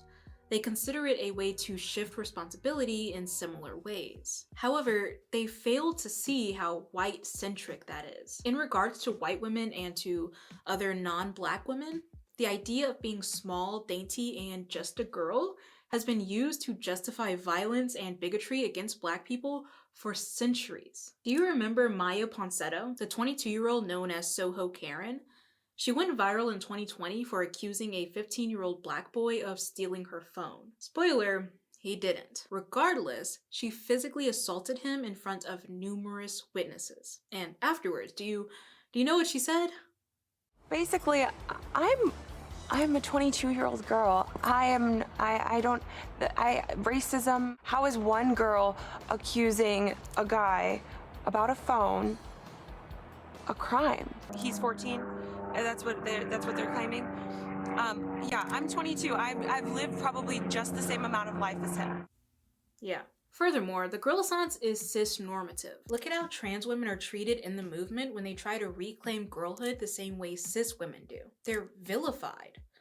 When a trans woman starts talking about girl math or being demure, all the cis women who have been doing the exact same thing for the past 2 years suddenly find gender stereotypes harmful. Trans women are not afforded the same opportunity to be satirical or to reclaim a lost childhood the way white cis women are. The language associated with the girl Renaissance is almost like a dog whistle, especially when we consider who the movement prioritizes and who it seeks to oust. This leads me to believe that the girl Renaissance can easily be used as a tool for conservatism. The participants of the trend are uncritical of what they're consuming. They refuse to listen to possible flaws, and above all, they're disillusioned by reality. They're hurt under capitalism, and so they want to escape it, rightfully so. They're burdened by growing up, and so they try to avoid it. As Mosquito wrote in their article, The participants of Girl World want an identity that can be molded like air-dry clay. They don't want to be responsible for their lives. It sounds eerily similar to past communities I've covered on this channel, especially the tradwives. Both the girlissants and tradwives are characterized by their post-feminist / choice feminist / anti-feminist rhetoric. I mean, the quotes in Mesquita's article match perfectly with tradwife talking points. Both groups feature conservative, stereotypical gender performances. Both groups spread the message of women lacking agency, knowledge, and responsibility. Both groups tend to position women as submissive in their relationships, especially when it comes to finances. I mean, hello! As silly as it sounds, I think it's important to be able to pinpoint, even within quirky internet jokes, anything that reflects conservative culture and politics. We are all moving quickly towards hyper-conservatism, not just in the United States. Far-right movements are gaining more steam, supplemented by neoliberalism. Far-right politicians are coming back into power, and movements like the Girlissants are aiding this venture. Covertly and perhaps even marginally, sure, but the effect is there nonetheless. The movement pushes the agenda that women shouldn't think, shouldn't have agency or responsibility for their lives, when in our current climate, women should be doing exactly that. They should be resisting, they should be angry, and they should be directing that anger at the root of their problems, instead of directing it at womanhood and aging and wrinkles. With peace and love and a little bit of sternness, women should be growing the fuck up. And if that was a little too forward, or if this video made you mad, I don't know what to say. I mean, I'm just a girl! While the Girlissants forges a space for femmes to reclaim a complicated girlhood, it's undeniable that this space has been infiltrated by essentialist and exclusionary politics. Whiteness as a default has reclaimed the landscape of girl world. Trans women are denied at the door.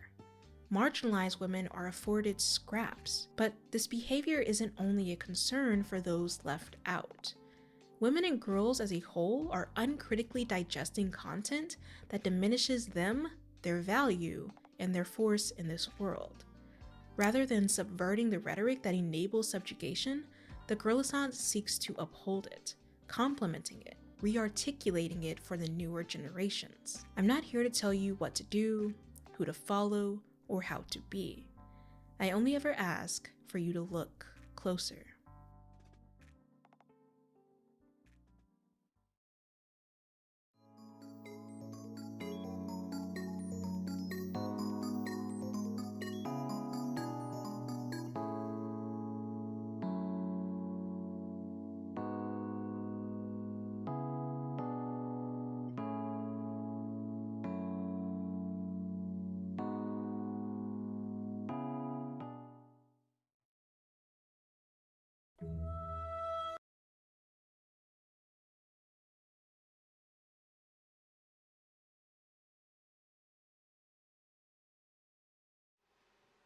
I'm leaving.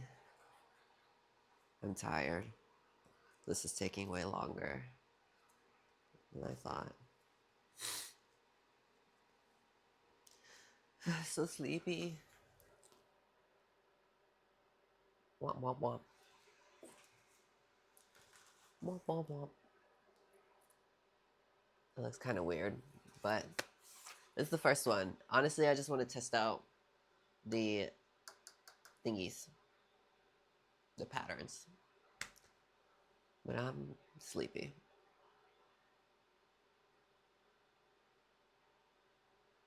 Good night. Void.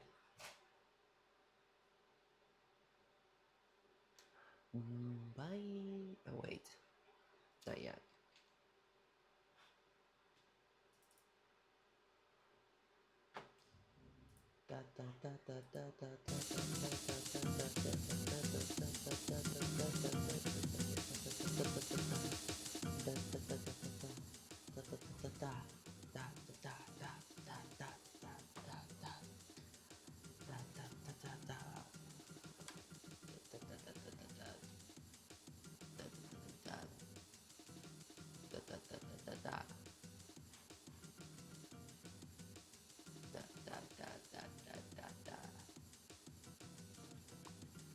Bye.